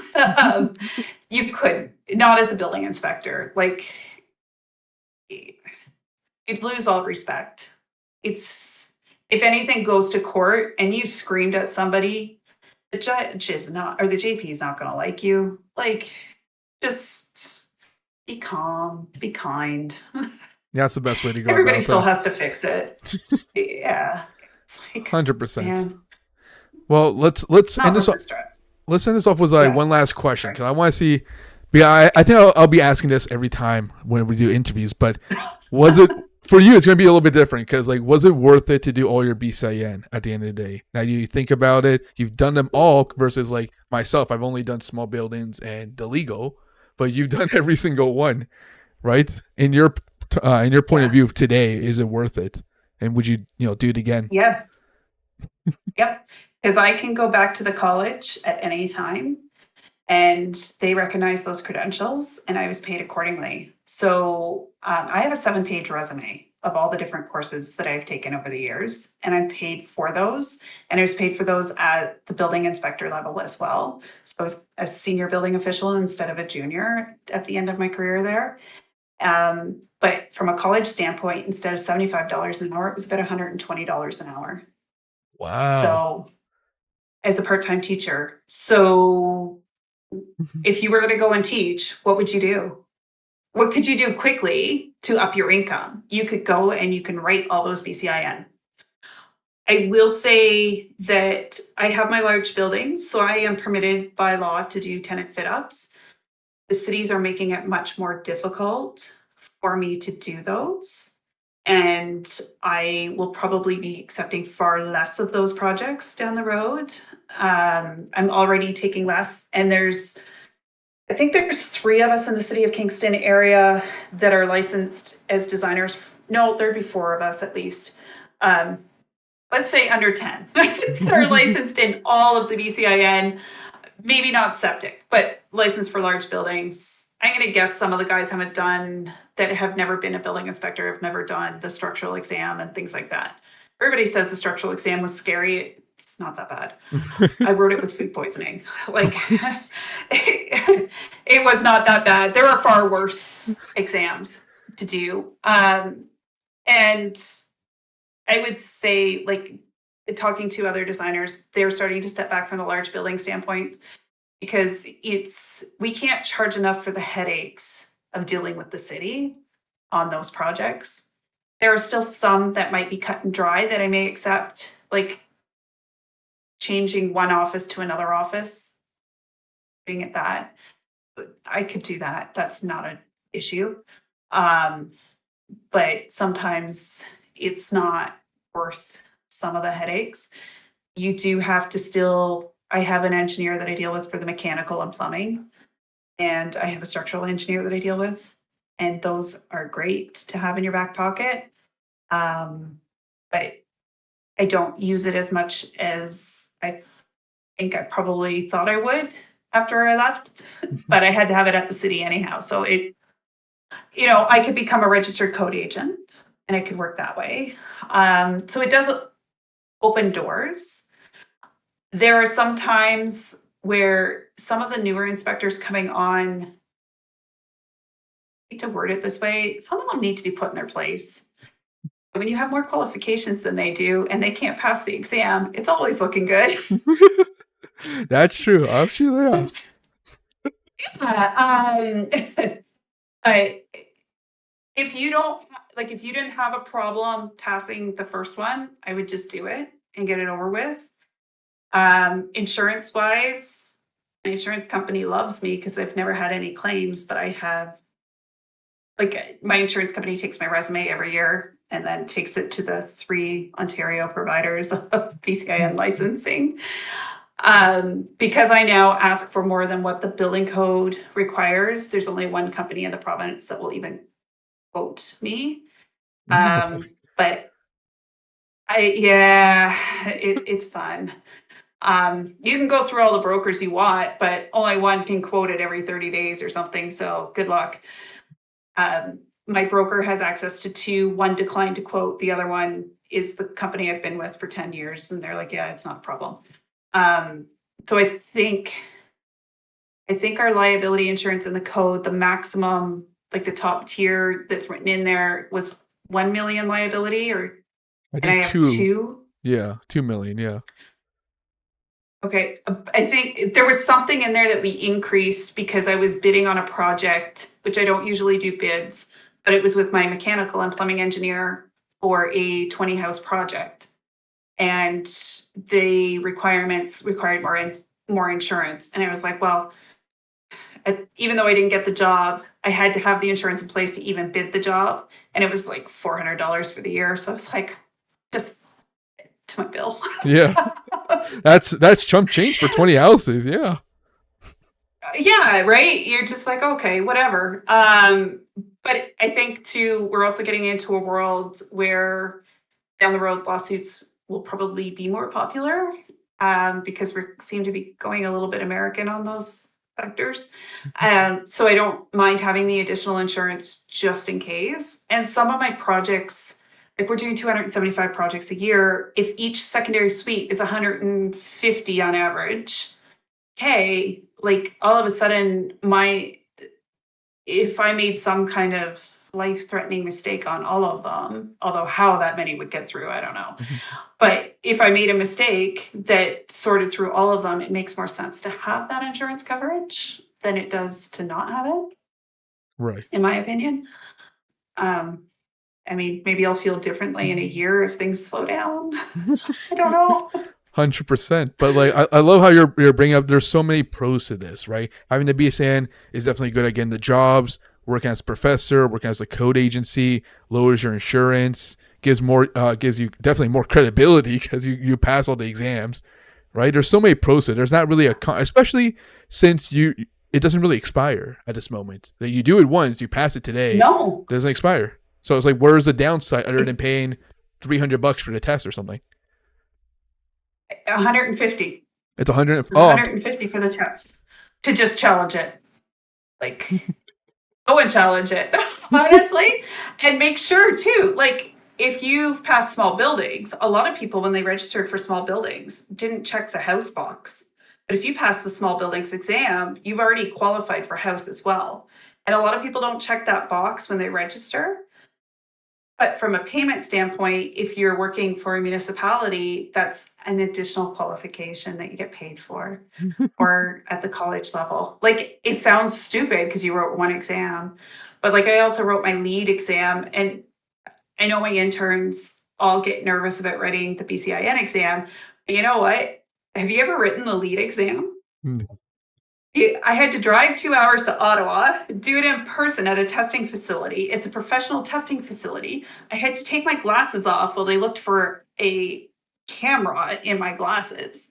I had to be patted down and wanded my so I could God. write the exam. And I was like at the BCIN exams, when we do them in person, we put our driver's license in the top right corner of the desk, right? And you're like, and it's not open book. And I'm thinking, like, in the grand scheme of things, the BCIN exam means far more to my business than the lead exam does. Like, I had my lead green associate and I didn't use it for 2 years. So I let the qualification drop and didn't pay that $400 license every year. Um, it's still something that I could put back. I had a whole crap load of initials after my name because of it, but at the end of the day, if it's not bringing me business, why am I paying to do No, it? 100%. The one thing that bothers me about the BCIN, and maybe you can agree with me on this, is the fact that you don't get any sort of certificate or paper or anything. It's just like, okay, I was asking a couple of guys when I first got it a couple of years ago. I was like, I passed it, so do I get any sort of credibility paperwork I can kind of frame up somewhere? Just out of curiosity. And they're like, Okay, no, that's not how it works. so I'm old enough that you used to. You used to get Sorry. that. Oh my god. So, and every time you had to add an extra qualification, they sent you a new piece of paper with the whole list on it. Oh, So I do have it in a file cabinet. oh my god. See, I want that. I actually want, just because like I like to have that somewhere. But yeah, no. Recently, they just told me that this doesn't happen. So wow. So you have yours. Wow. Yeah, yeah. So I don't have it for all of them. And yes, there is quartz. You're right, Brandon. And quartz is helpful from the standpoint you can look up somebody's qualifications very quickly. And I think that's why they gave it up, in all honesty. And you had people like me who was writing it through the city. Some of the addressing was registered with the city, but at the same time, the qualification actually belongs to me personally. But they didn't necessarily have my address to mail it to me. And I think that's where we kind of lost that connection and they stopped issuing the certificates for it, which is unfortunate because you're right. I always say that about like my qualifications with all my initials after my name. I'm sorry, I work damn hard for those. I'm keeping them as long as I possibly can. Oh, so then Like, what do you what? Okay, so then give me an example. Like, what would you put on your email signature? I don't think we ever emailed each other, but like, okay. I'm So curious. legally, I am Lisa. Yeah, I'm Lisa Henderson, MAATO, CBCO, comma CBCO. So, and it used to be MAATO, comma CBCO, comma lead green associate. I'm also currently working on my property management certificate, so that will be another one. I have a project management certificate as well, but because I've never worked under another project manager, I can't get my actual credentials in that, unfortunately. It's just the It's reality. the same thing as the Uh, architect situation. Then it's like since we don't work under yeah, somebody, we just can't get it. Which is like personally, I don't think it's fair because we're operating as a business, property management every single day, in a certain fact. Like that's how it works. We should get some sort of credibility there. Like I don't know. I don't agree with the yeah. way the system works, but that's just my point of view. I will say the MAAT or the AATO, when I got my MAATO, I had to write the exam, but they recognized my previous 14 years of experience as a designer and building inspector. And they were really good about it. I did the weekend course, and then I went and I wrote an 8-hour exam by hand. Oh my god. I am hoping that changed. When was the last time you actually did a detailed drawing by hand, like actual details of a wall section? My hand was so sore at the end of that exam, but I passed. And the way it's laid out, you can, if you pass your morning exam,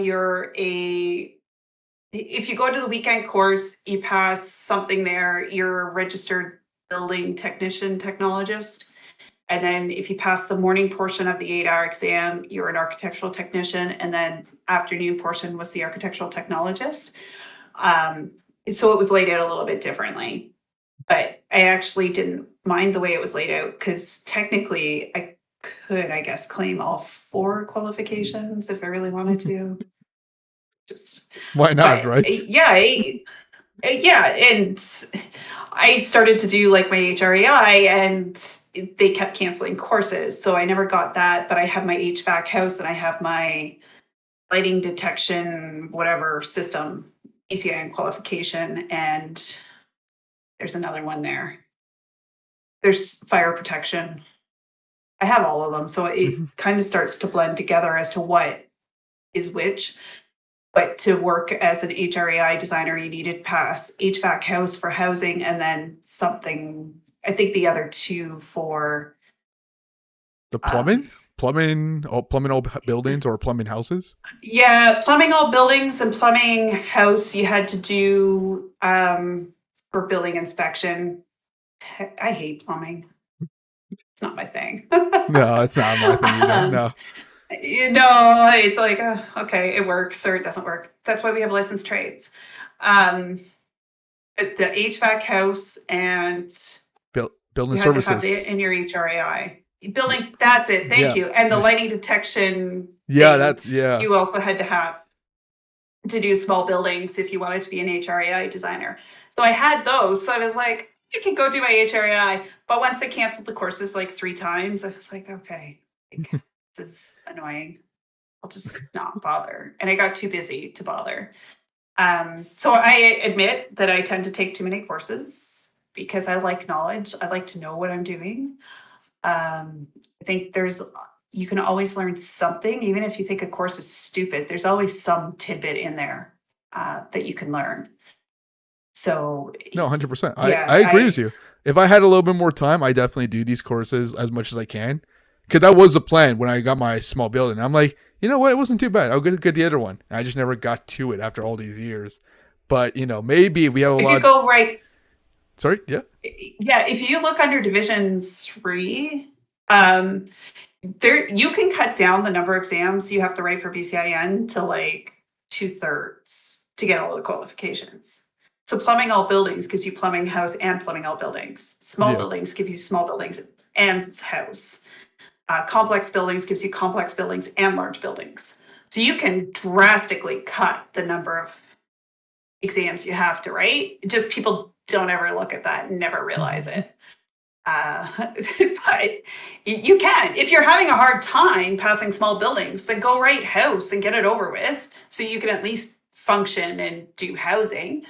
But I think the future is you're going to need small buildings if you want to do triplexes. And like if you want to do more than housing, it opens doors that, I just did tenant fit up technically on it was a small building, but just under the maximum.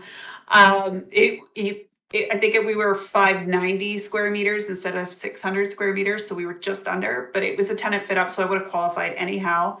And we took an old lawyer's office and we converted it to a office with 4 residential units up above it. And it's a nice project, but it's not something that I could have done with my house qualification. It's debatable whether they would have let me do it with just small buildings. And that's the thing, right? Because Technically, they should. Yeah. you brought that up, like some cities are kind of fighting back on the large building, and you're not the first person I spoke to, especially in the some of the WhatsApp and Facebook groups I've been a part of, and some people I've been talking to. They're like, "Was a large building BCIN?" They're getting a lot of pushback because the city wants either an architect or engineer to stamp off on it. With your large building, anyways, they just want somebody else to stamp off on it. And I'm like, that's ridiculous. Like, what's the point of getting this large building BCIN if you can't really sign off on what you've been taught to do, right? Yeah, but you know what? I also know a BCIN designer. Peter Pitt is from Kingston originally, and for all Peter Pitt franchises, they use a BCIN designer to do their tenant fit ups, and their tenant fit ups most of the time in large buildings. So you can do a commercial tenant fit up if that's what you want to do. Um, I don't personally, it doesn't suit my brain. I like to fit the puzzle of custom stuff together. Um, Unfortunately, Peter Pit, if you're just doing Peter Pit, is very similar from unit 1 in this building to unit 2 in this building to unit 10 in this building, right? They're all very similar. They're typically a rectangle. They're going to put bathrooms in, they're going to put the Peter Pit bar in, and they're going to have a small eating area. And the person that does that stuff, kudos to them. They do a great job of them, for the record. It's in the plans reviewer, been the inspector. But at the same time, it doesn't suit me as a designer. So I had a business advisor once tell me, he's like, your face lights up when you talk about secondary suites and custom homes. He's like, when you talk about commercial construction, he's like, you just kind of talk like it's kind of boring for you. And I'm like, well, because it is. But he was right? Like, you should focus on what you love. So what's my social media geared to? Secondary suites and custom homes. More secondary suites, because custom homes right now, It's tough. it's a tough one. Yeah, it is because like one of my colleagues, he's been doing custom homes for 15 years. He was my mentor back then, and he's like, it was like raining custom homes back in 2017, and then all of a sudden it starts dipping down over the years, especially when COVID hit, and the prices, of course, have gone up. So it's like less and less people are more comfortable doing custom homes nowadays in the last year versus all the other years, right? So it is getting to be a tough market. We've seen it, at least in the GTA, a little bit. Well, and we're running out of land. If you don't have land to put these houses on, we're seeing a lot of taking old houses, tearing them down, and reusing a lot. But if you're paying 400,000 or 500,000 to buy that tear down, all of a sudden that's not an affordable lot. It's cheaper to renovate that house, right? Yeah. And there's only so much land. Unfortunately, I wish there was more, but well, especially since we can't build in the green belts, right? So it's like it's even tighter. Yeah. There's pluses and minuses to the green belt. There's some land that they protect that I'm like, how is that significant? And then there's other lands where I do understand the protection. We need trees to breathe, right? To give us oxygen. Like, we need green space, but sometimes where it's located is not necessarily making a lot of sense. That one was a tough one. I had a hard time with that one. I all fell out with Bill 23. I don't know. Like, there's some things where I'm like, yeah, absolutely, we should be putting a house here. And then there's other things where I'm like, yeah, no, we probably shouldn't be. The toughest part is like some people, like, I'm not sure about your experience there, but like my investors, they buy a house or they're looking to buy something and they're like, Henry, across the street, there's like all these townhouses. I want to buy this like old like commercial unit and do the same thing. And it just happens to be on the green belt. I'm like, just across the street. Oh, right? And they're upset with me because I'm like, why isn't it this way? And I'm like, this is the way it is because the green belt falls under this area. I don't choose that, you know? no. And that I can get. There's already a structure there. Like, give it up. Yeah, If there's a building there that wants to be converted, let it happen. But if it's like true green space per se, like, yeah. Which again, it was you like know, the planners in that area didn't really want to fight for this. I'm like, okay, well, the planners don't want to fight for it. I don't think it's a good idea so far because we're going to be the first people to do it, and the investors are just pushing for this. So I had to kind of let that project go a little bit because yeah, those projects are going to be stuck around for like 2-3 years. You know? yeah, it's a tough call sometimes. In Kingston, we have what we call sewer surcharge areas. So areas where we know that the sewer is going to back up. And we're not allowed to put secondary suites in those areas. They're supposed to be upgrading the sewer systems, and one of those areas they have, and I've been pushing because I'm like, you've upgraded it, like give me that land back, I need it. It's an ideal area for secondary suites. They're bungalows on big, like 70-foot wide lots and have detached garages. Like they are the third dwelling unit dream. But it's sewer surcharge area, so we're not allowed to use it. I have clients that they'll buy a house without checking with me to see whether it meets zoning or not. And then I get to tell them that I'm really sorry you spent 500 grand on this house, but I can't use it for a secondary suite. And they're like, what do you mean? And I'm like, you bought it in a red zone. I can't even get a minor variance for you on it. Like, Yeah, I'm sorry. it's the same similar case was like floodplains, right? You can't build anything in the basements in these Yes. floodplain issues, right? I've had the same situation in what was it, Windsor a few weeks ago. He bought a triplex that has enough space in the basement, perfect basements to use for a third unit, and we can't because a little part of the lot falls under what was it, floodplain or conservation, whichever the issue is there, and the city will not permit it. So I'm just like, good luck, man. We can't do anything. We can do finished basements. We just can't make them legal units. Yeah, and it's tough because from our standpoint, we want to provide more housing, and they're a perfect house for it.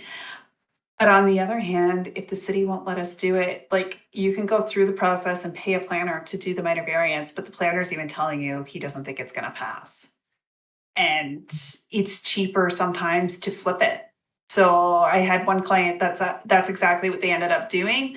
They met me on the property management side actually first. They didn't know me as a designer, and they approached me with, we bought this house, and I'm like, so you can't convert that house. And they're like, oh, what do you mean? And I'm like, yeah, it's in a flood zone, like you can't. And I explained it to them. So they ended up flipping it. It's currently on the market.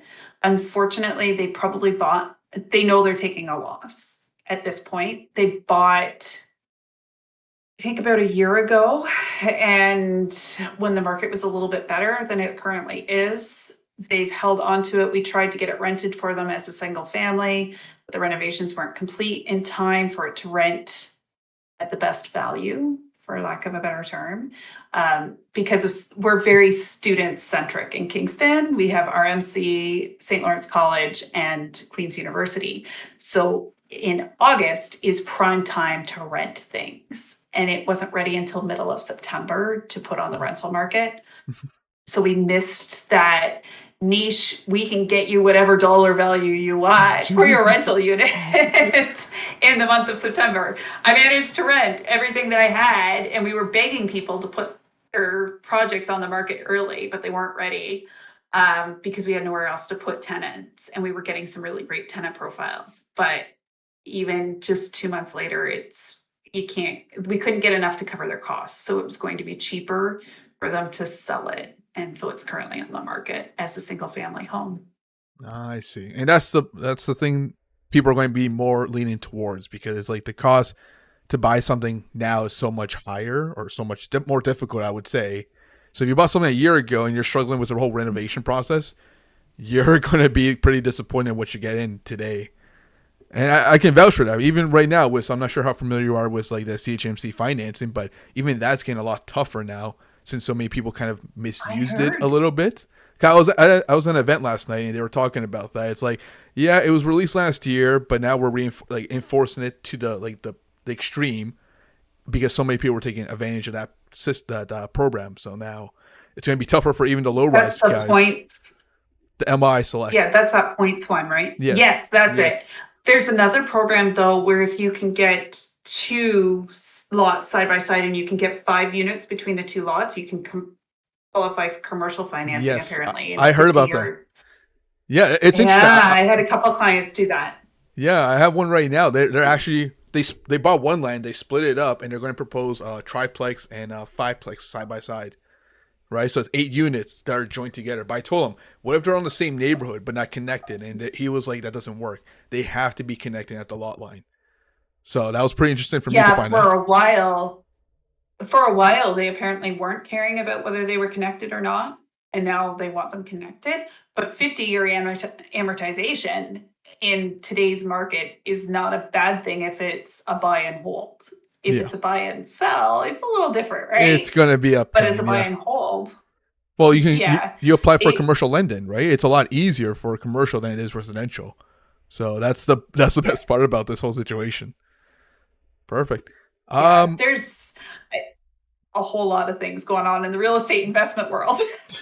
it doesn't. It's always changing. That's the thing about that, right? It's always changing, and it's always good to grab somebody else's point of view, especially on the permit side, like you and I and Brandon too from last week too. It's like, what's going on in your side of the world? What's going on there? Because like I'm in Yeah. a chess show right now, but what's going on there? Because maybe I want to move there, or I want to do some, I don't know, work together with you, something like that. But where I am right now in the GTA, it's just a really tough situation with so many. The high level cities are on top of us for every little thing, you know. Yeah, and I think that has a lot to do with COVID. Oh, Kingston's not the only market where they had an issue with illegal construction during COVID. And I think that has a lot to do with it. And I think there's also a lot of new inspectors coming on that they've been told that, it has to be this way. And meanwhile, the old guys that have been there forever are like, yeah, whatever. Like, Yeah, it's a little bit, I shouldn't say whatever. If they can rationalize something under the building code, they will. And some of the new ones, like I said, I have one that will not acknowledge part 11.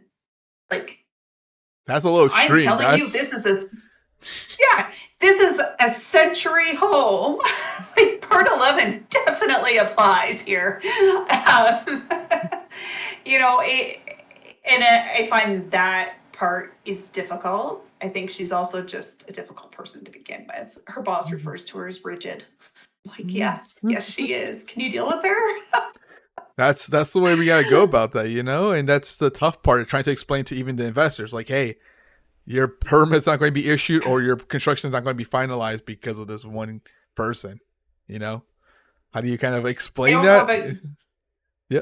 yeah, I actually now approach it with clients. I'm like, for secondary suites, I am guaranteed they are going to do a plan review letter and send it back to me.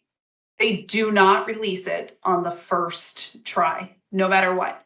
The last plan review letter I received this week, every single item was on the plans. Oh yeah. Oh, so you're And I getting that had to too. actually, yeah, I did screenshots. I don't mess around anymore because if you just tell them it's on the plans, they're like, but I didn't see it the first time. I'm like, well, here's a screenshot of where it is on the plans. There you go. And I just screenshot it into my review letter because otherwise there is the one that's very rigid. She'll be like, I told you it wasn't there. I'm like, but it is if you actually opened your eyes.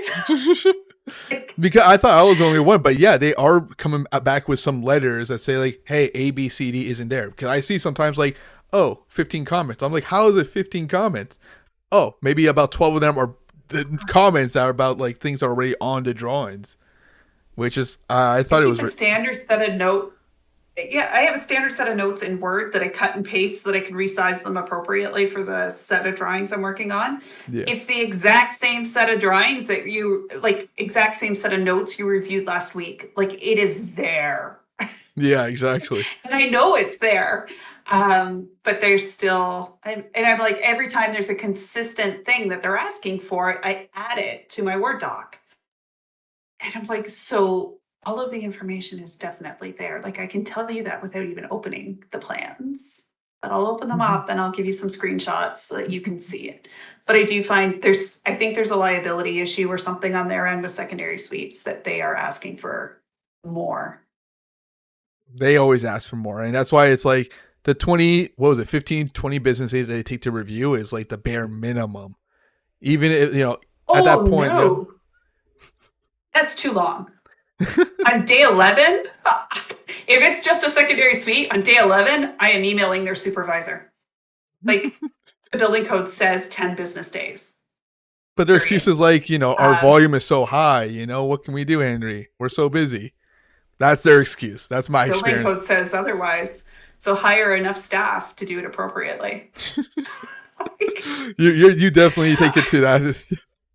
I have to be like well, that. I have to be more aggressive that way because I can't wait that long, you know. Uh, thanks, Brandon. But having said that, at third units, they're now kicking it to small buildings and they're expecting more time to do it. which is So they're reasonable, no sure. longer looking at, yeah, kind of. But like Still push it. what they are doing now is taking advantage of the fact that the building code does not say the second review or the third review. They can take out however long they want, Yes. right? So that's where they're taking advantage. But every municipality has to have a customer service standard. So have you ever asked what the customer service standard says for the turnaround time? So, one, you are a taxpayer and you pay taxes, so you have access to that information. Two, um, they have to have some kind of standard to hold their staff to, and they do. So in the city of Kingston, the policy is 50% of the original time. So at the re-review stage, if it's 10 business days, then they have 5 to do the review. At day 6, I'm emailing the supervisor. Oh, I shouldn't say the supervisor or my rigid billing inspector. I email the supervisor because we just don't talk anymore. It's just easier that way before I yell at her. Apparently, I'm difficult to deal with. I'm like, whatever. Everybody else, I deal with the inspector directly. And if they don't respond to my email, then I go to their supervisor. And they're all very much aware that their supervisors were my coworkers when I worked there. In fact, the chief building official trained me for City of Kingston. She was one of my good friends before she got that position. Um, so, and you know what?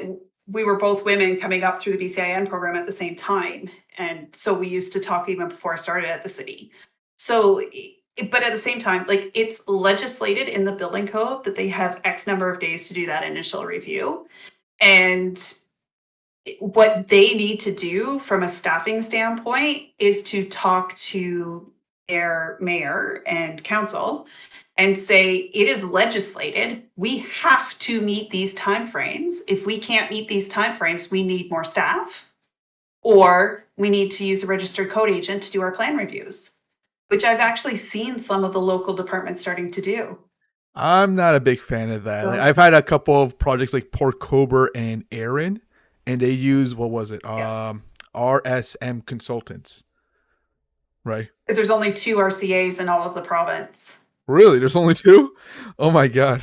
Yeah.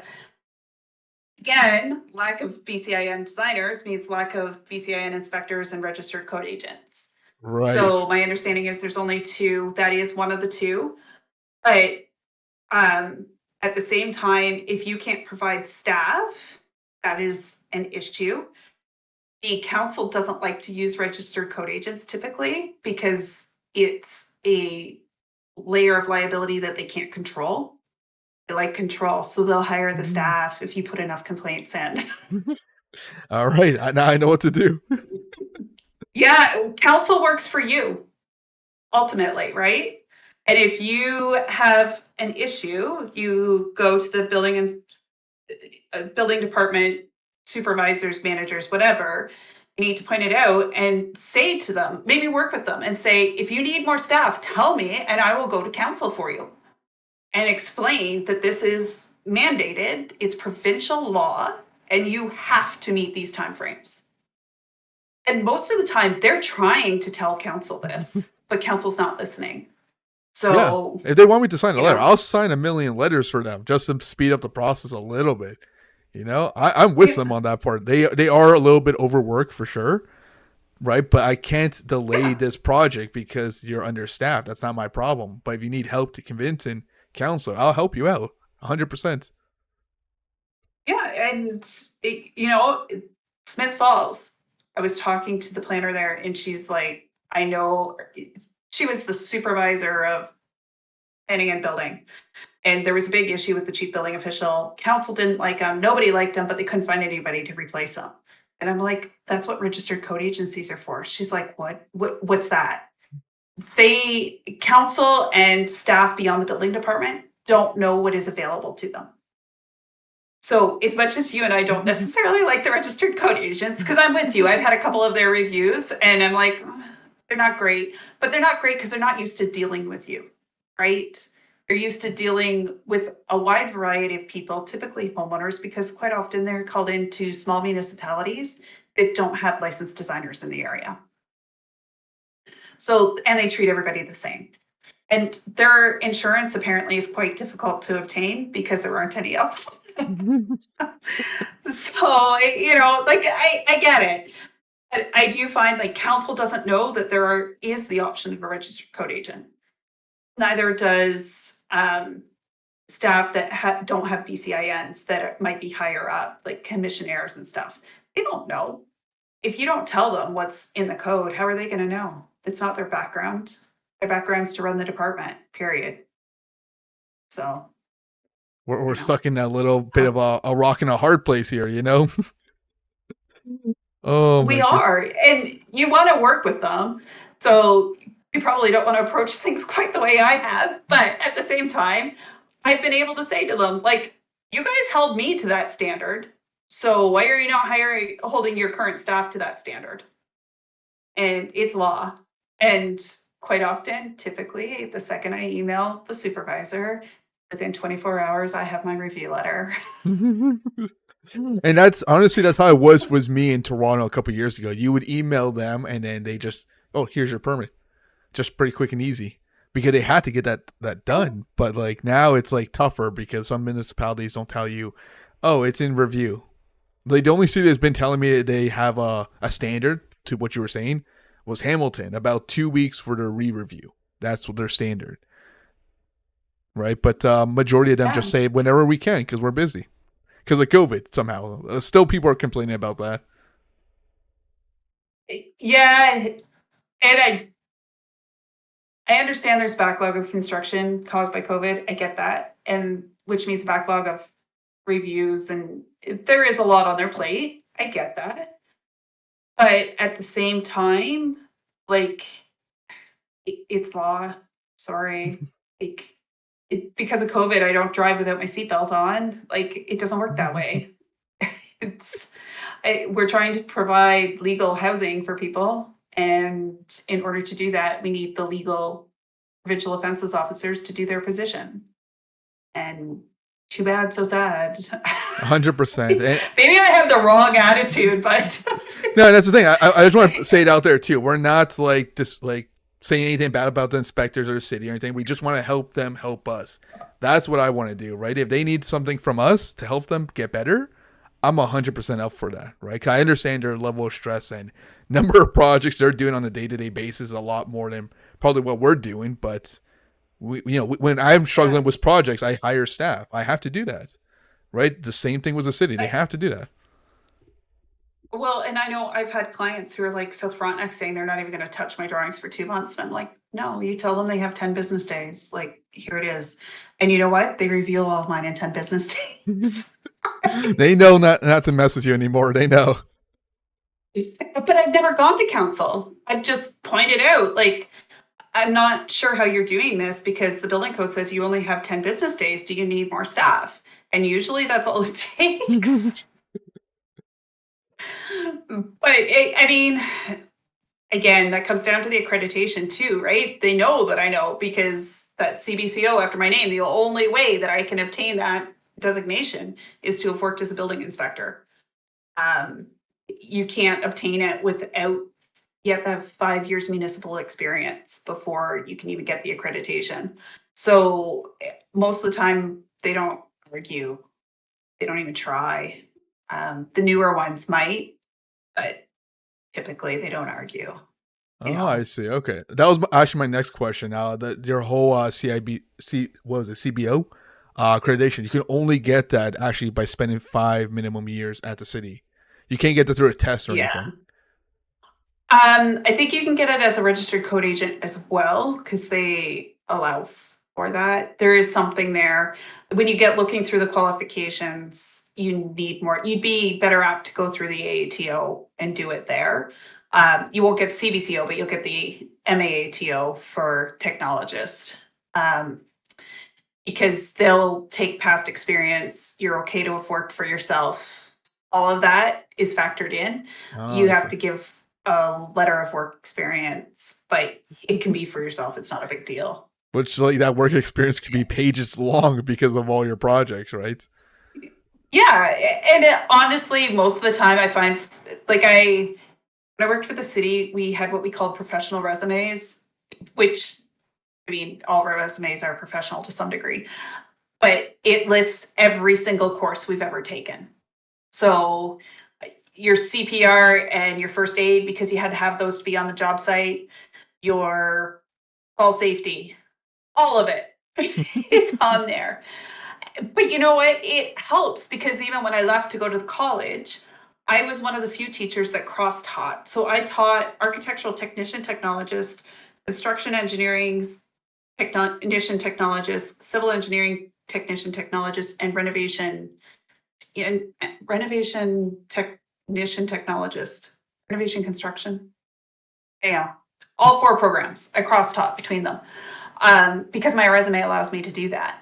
So, having that resume that tracks all of it, and even with the CBCO, because you have to put in your credits for personal development, I recognize some of the business courses that I've been taking as far as like marketing.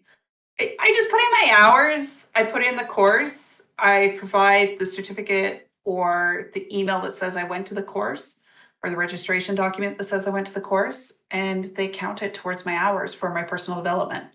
So all of those count. So it's always worth keeping one resume document, even though you might not ever apply for another position, but that has all those because you don't know when you're going to need it for the next accreditation.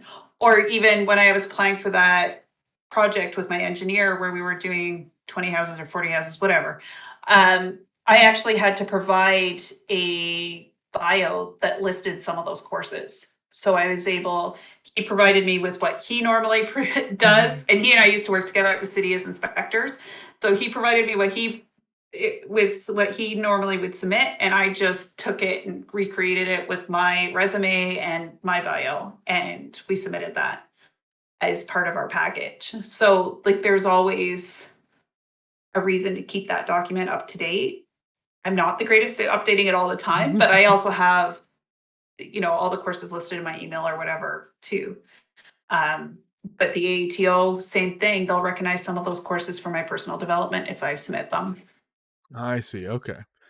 Well, all in all, it's like going for BCN is never really any downside here. That's literally what I'm trying to tell people too No. when they're trying to come to me about work or whatever. I'm just like, do you have your BCN?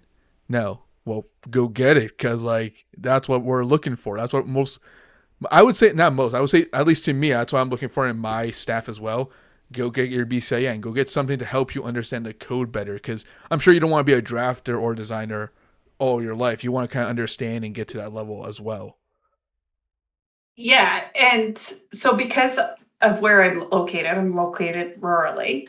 I was having a hard time recruiting a BCIN licensed designer, so I actually started to take interns and or new grads. Some of two of which I like, two of them that are currently on my staff I taught, which is kind of nice because you get to pull the ones that you really like and you mesh with personality wise, and then train them on the BCIN instead. So I have one that's passed her general legal. She's still working on her small buildings. Or sorry, I have two that passed the general legal. Both are supposed to be working on their small buildings. Um, and it unfortunately they don't get paid as if they're BCIN because I'm paying for them to do their courses. um, but I couldn't find anybody. I actually had headhunters looking for somebody with a BCIN for 18 months and I couldn't find anybody. So this became plan B. And it works. It's not perfect. I love my team. They're actually fabulous. And every time that I meet them on Monday morning, I'm like, we're changing things up from a business perspective this week. This is what we're doing. They're like, okay, whatever.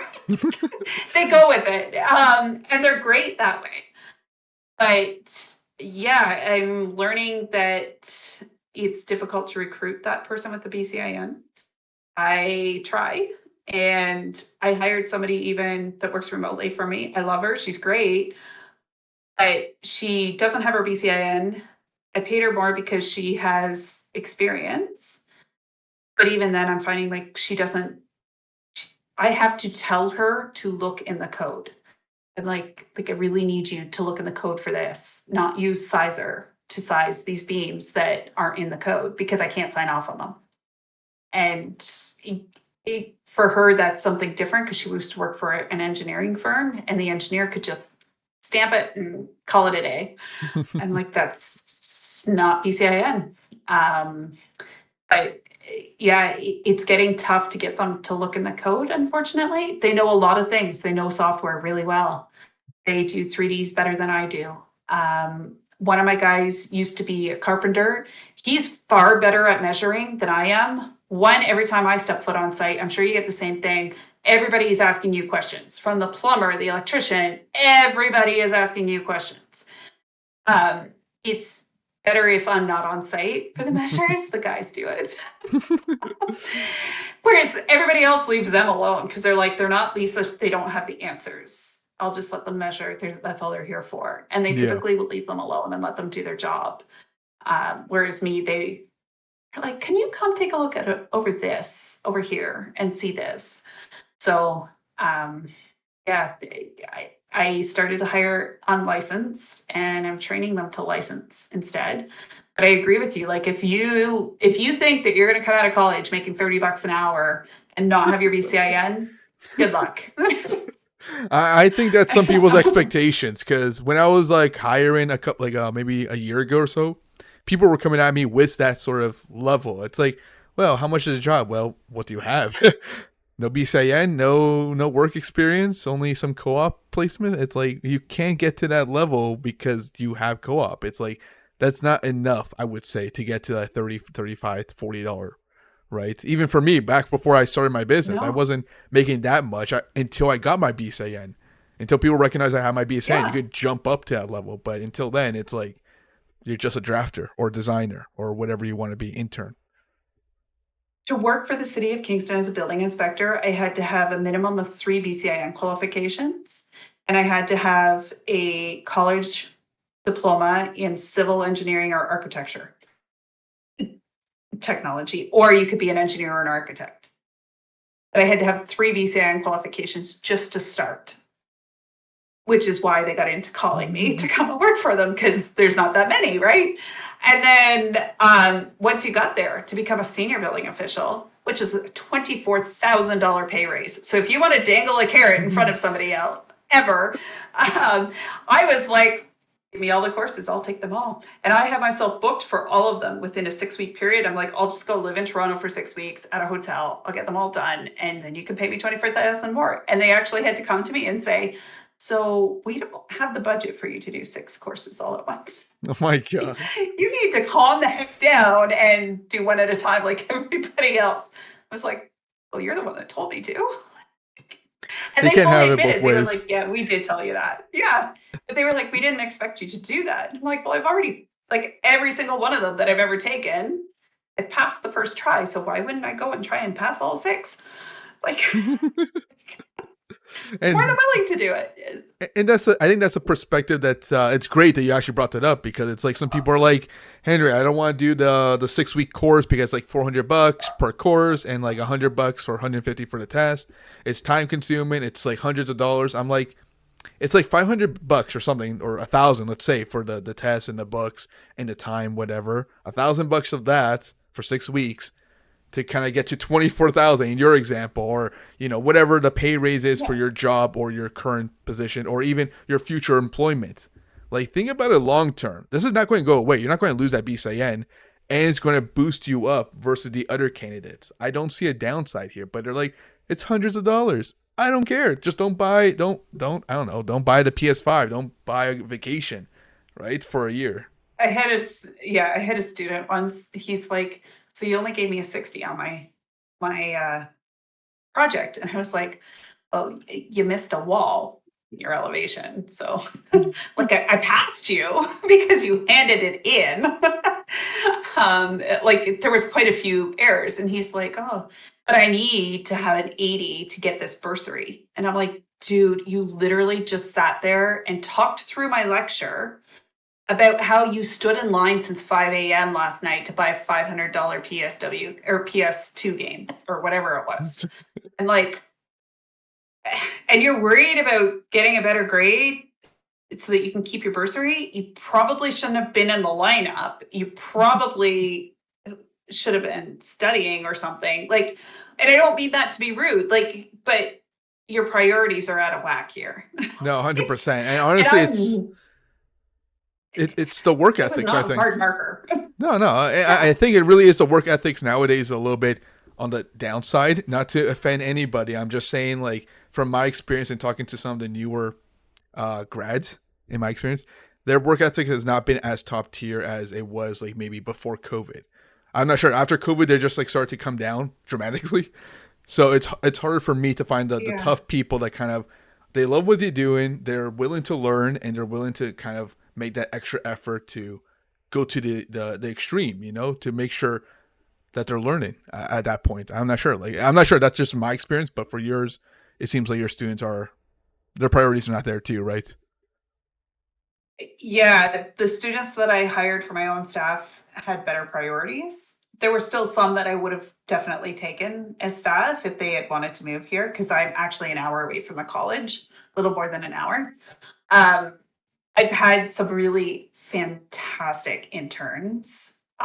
One is actually my project coordinator. She actually worked, I own 5 companies, which is another whole issue. ADHD to its finest, I swear to God. But she works as my project coordinator. So she works amongst all of the companies and she does a lot of things because she's actually really good at design and she is really good at making sure it meets code and stuff, but she doesn't love it. And I would rather keep her as an employee and have her doing a wide variety of things because she is such a great employee that I'm okay with that. And I created a position for her because I need the help anyhow. I need a second me, and she is pretty close to that as far as some of the lower level stuff goes. And she works her ass off, honestly. Um, but I also think like I didn't go to college until I was 18. I was actually turned 19 2 weeks into college. And I do notice a big difference between 17-year-olds and 18-year-olds. We had a little bit more time to mature. And I know I went back in OAC and took grade 11 courses that I was like, or I went back in grade 12, took grade 10 drafting, and I was like, oh, I really do like CAD. I really want to do this. So then I went back in OAC and took the grade 11 course. And I don't think with a year less of high school, they have that opportunity.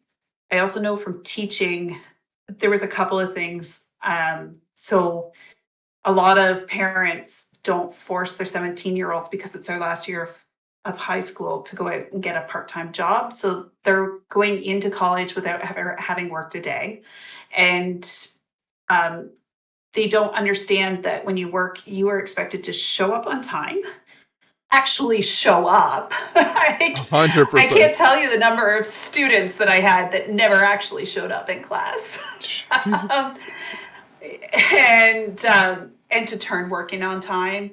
Like there is a select few that don't have any time management skills whatsoever. Um, and no work ethic as far as showing up and things like that. go. It's also, I worked full time when I was in college, and my dad had worked in the automotive industry in the 90s and lost his job unexpectedly because the automotive industry tanked. So I was told I was going to college and university. They saved everything that they could up until I got to grade 9 or grade 10 when he lost his job. And they didn't touch that money, and I still had that money to go, but it wasn't enough for me to do college. But he also got employment right before, and the OSAP rules used to be way different. And I didn't qualify for OSAP, never mind the fact that my dad had been laid off for 4 years previous to that. So I worked full time for Myers Transport doing billing at night. And I worked part time for a design company during the day when I wasn't in class. And I worked part time for a patio furniture company. I'm pretty sure I slept about an average of 3 hours a night, but I graduated with $1,500 in debt, and that was it because there was no one to give me any loans. Like it was a car loan for $1,500 that allowed me to work. But the downfall is the colleges back then didn't make any money, and they were always in the red. So then by stacking classes, and so now when I was teaching, I could teach up until 8 o'clock at night. Those people cannot get a part time job. So most of them have never had a job whatsoever. And they have, like, I feel bad for them in some ways because I learned a lot. I hated college. If I had been left to my own devices and I hadn't worked for a design firm, I hated working on the apartment building and the hotel that we were working on as a project in class because they were large buildings and they had nothing to do with what I wanted to do for a living. Whereas I was working for a design firm and we worked for a couple of builders and we did some renovation projects on the commercial side, but not a lot. And it was before BCIN came out. So we could still do a lot back then. Um, but we did a little bit of commercial. We did a lot of residential and a lot of new construction, and I loved it. They did not teach housing at the college level. And I would never have known that if I hadn't worked in the industry. So I stuck it out and I did college and I finished, but I feel bad for those students that are never going to get that opportunity to see whether or not this is really what they want to do before they graduate. Yeah, It's a that's lot the of tough money. part. It's the tough part there. Yeah, Yeah. because they have no idea, honestly, what's going on behind the scenes. And you know what? This is another reason why I even built this whole Discord, part of the Discord thing with my partners and I. Because they were building it for real estate investors, but I was also building this channel for just designers to kind of join in. Over the years, like, I'm not sure Yeah. how much you looked into me, but I built like a Facebook group, of course. I built a WhatsApp group. A lot of the stuff I built over the years didn't work because some people weren't interested, but it's also like trying to help out the next generation of designers understand how this industry works before really getting into it. Even I was talking to Sheridan College, like admin stuff, and trying to explain to them, like, listen, why don't they just spend a day with me at my office trying to understand what we do and see if this is for them? Like, I don't know, like that could actually help them understand it. Or we'll do like an in-person meetup, similar to what real estate agents or real estate investors are doing. We'll do one here and then have, people like you, myself, Brandon too, explain our experience and if this is for them or not, right? Kind of see their, I open think their eyes. yeah. I took interns on for that reason. There's not enough intern programs. They are heavily funded. So if you're a business owner and you're listening to this, look into the funding. There's also tax credits available for interns. So between the two, I had a great funding source through Technation for using interns, but you have to hire an intern and agree to pay them before you can get the Technation funding. But at one point I was paying like what it was costing me versus what I was getting back. I think it was costing me $2 or $3 an hour for my interns, but I got to kind of feel them out and see whether or not they were somebody that I wanted to keep on. I will say that all except one of them I wanted to keep. I've managed to keep two of the probably 5 or 6 that I've had. Um, so the one is the one that I created the project coordinator position from. She's actually from where I'm from, north of Belleville. She's from the same area. She ironically worked for my uncle at one point in time, although I didn't call him for a reference. But I remember seeing her resume and being like, oh God, she worked for Ted. Like, she'll be fine. If she could put up with him for 3 years, she can put up with me. It'll be fine. Um, but I do find like the intern thing was a great way of testing the waters to see whether they were somebody I wanted to work with. I only had one of them come back to me and say, you're not paying enough for me to come on full time. And I was like, but nothing's changed since last week other than the fact that you now have a certificate. You don't have your BCIN. You're not able to take on any more responsibility. The only thing that's changed is you now have this piece of paper that says you can do this job. I was offering more money, but I wasn't. She thought it was worth $10 an hour more. And I was like, two, because nothing's changed. You're lovely. But you still have a lot to learn. 100%. But she's the only one. Yeah, and she wasn't the one that I wasn't happy with. The one that I wasn't happy with was I hired him as an office manager intern or office intern. Anyhow, he was doing admin. And he was one of the ones that was just like, yeah, I don't feel like working today. And I'm like, okay, well, you don't get paid if you don't work. Like, Oh my gosh. you don't come to work just because you don't want to. Like, The audacity to okay. actually tell them to you, you know, it's like, I don't feel like working today. Well, it's like, what? You hired them to work. And you know what? The red flag should have been that he's had multiple jobs. But I was like, oh, well, I've always had multiple jobs. So, like, but I always had multiple jobs because I worked multiple jobs at the same time.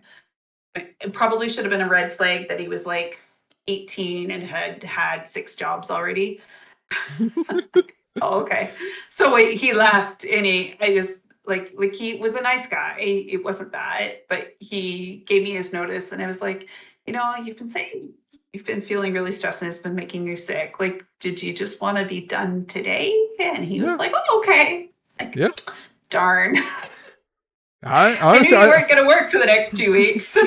no, I would do the same thing. I would do the same thing just because it's like, it's going to be a painful 2 weeks. Like, just let them go. And, at least, it's clear of mind for them, peace of mind for you too. It's like, just start fresh at that point.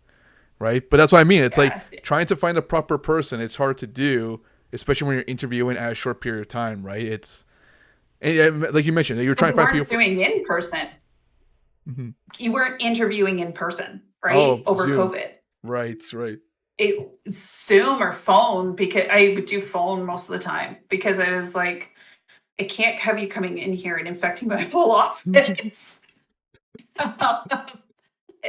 Because we were still working in person and we chose to work in person. Like, I gave everybody the option. Do you want to work from home or do you want to work here?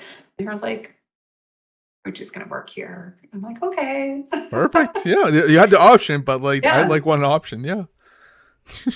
Yeah. And so I wasn't going to bring 50 people through for interviews and then not infect the office and take that chance. So we just did phone. And yeah, that was where the internship was really nice because you have this end date at the end of the internship.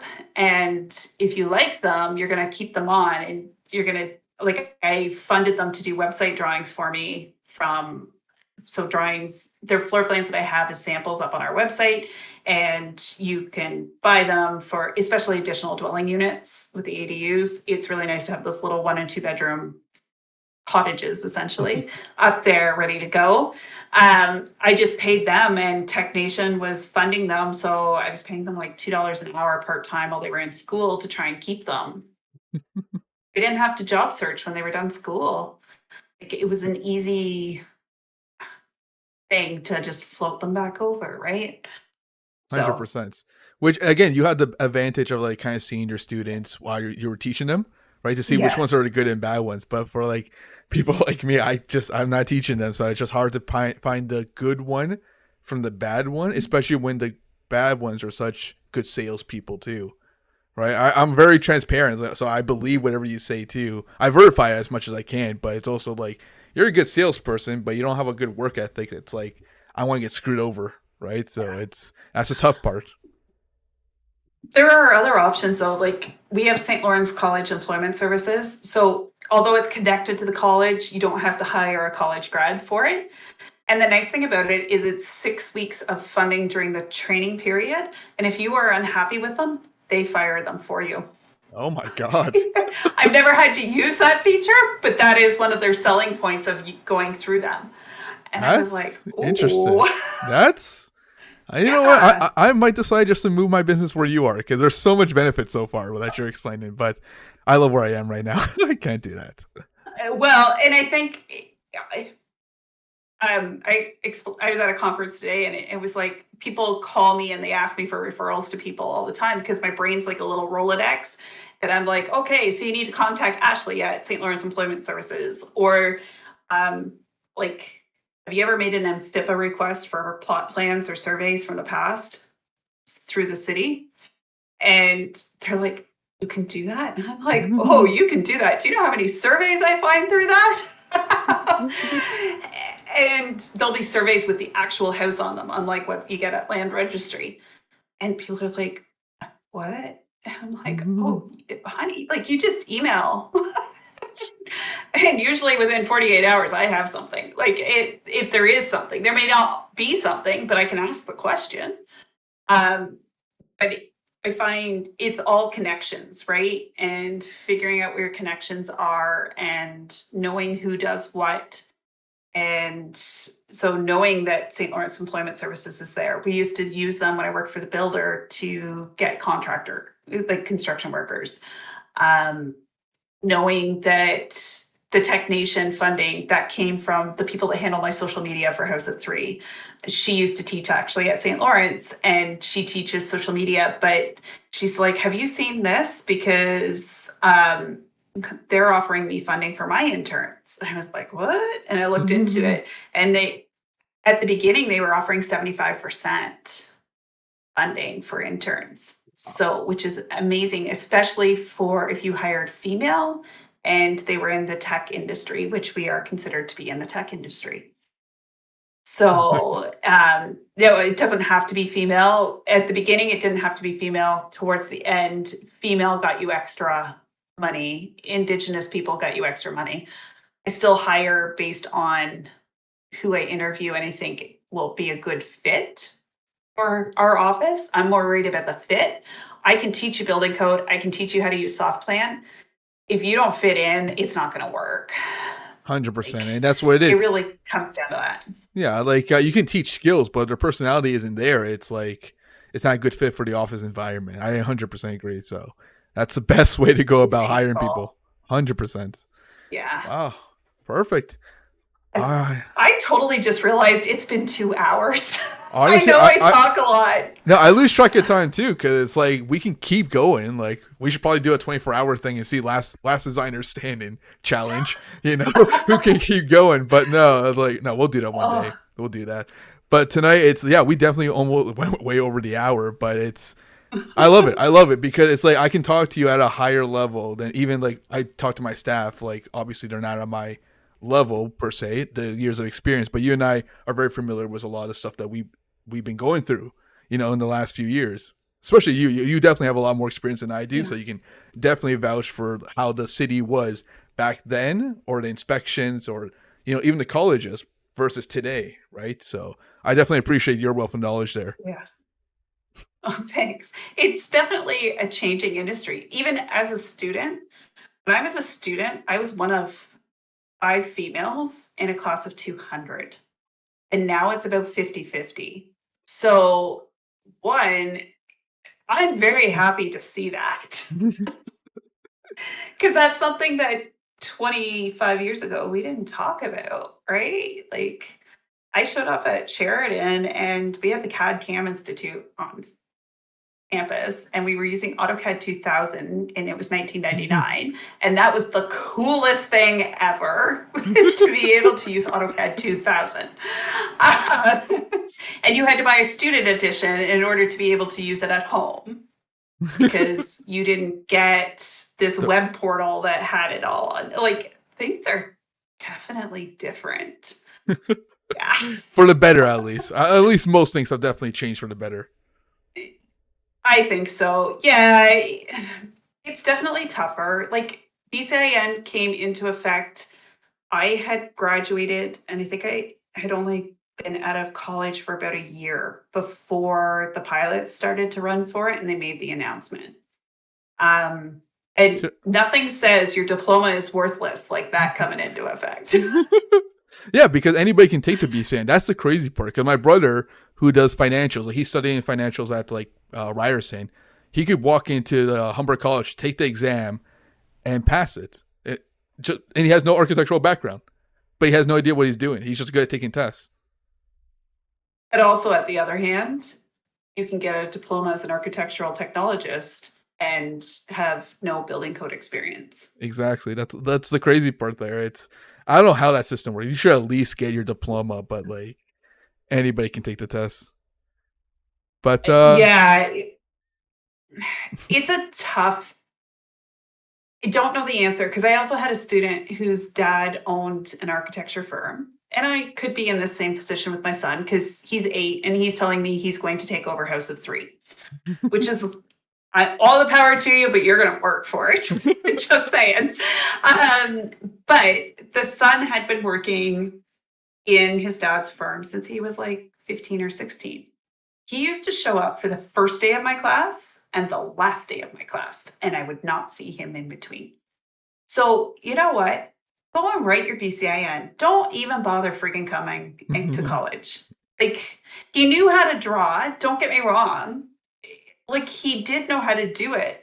But what was the point of him being there? They were just throwing money away for him to come for the first day and the last day. Like, why?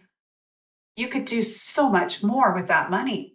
Like, that's just a total waste. well, some people are still under Um, the assumption that the paper is like really important. Some parents are still under that, at least get your diploma for college or something or university, which yeah. I'm I agree with them. I'm a big fan of that for sure. But at the same time, it's like if you can do better without it and not spend or waste 3 years of your life getting that diploma and do something else that could be just as good or better, I'm up for that. It's like you don't have to. My best friend and business partner owns a construction firm. I am not 26. When you do the math, I've been in this industry for 23 years. He is 26. He owns, I think we're up to property 8 or 9 for his investment portfolio. He is literally a multimillionaire at this point. He did not come from money. He has just worked his ass off and bought investment properties, and he owns a construction firm, and he just keeps recycling his down payment into each project. And he puts up with me spending his money because I do. And I'm like, come on, I need you to buy this house so that I can do this. And he sometimes, if it makes sense, he does. Thankfully, he's better at financials than I am. But, he didn't go to college or university. It wasn't an option as far as he was concerned. He has just worked hard, and I can guarantee he probably quit work around 8 o'clock tonight. He would have started work around 7, and he works his ass off every day, 6 days a week, and has gotten to the point where he really doesn't need a college or university diploma. Um, and he will probably be making more money than most grads, plain and simple. Hundred But percent. is that normal? It's still Yeah. not normal. Not to today. No. And I admire him for it. He and we always joke that I'm like the 20 plus year older version of him. Um, Female version of him, obviously. But he and I think a lot of same ADHD brain for sure. We co-own the property management company together with our electrician. So who ironically also has ADHD. It makes some really interesting meetings some days. But I think you have to own a business sometimes. But like our partner that's the electrician, he's only a couple years younger than I am, but both of us combined do not have the value that Ben does because he has worked so freaking hard and continues to do so. And I don't know that you have to go to college or university. I do think you need to have some really fantastic work ethic and maybe some guidance along the way as to how to get there. But I don't necessarily think you need to go to college or university, despite my 7-page resume and all of these initials after my name. Um, but I think if you want to be a designer and you want to be the best designer you can be, you should probably do at least the BCIN so you know some of the code or at least where to find the things in the code. And I think that knowing some design standards is a healthy mix.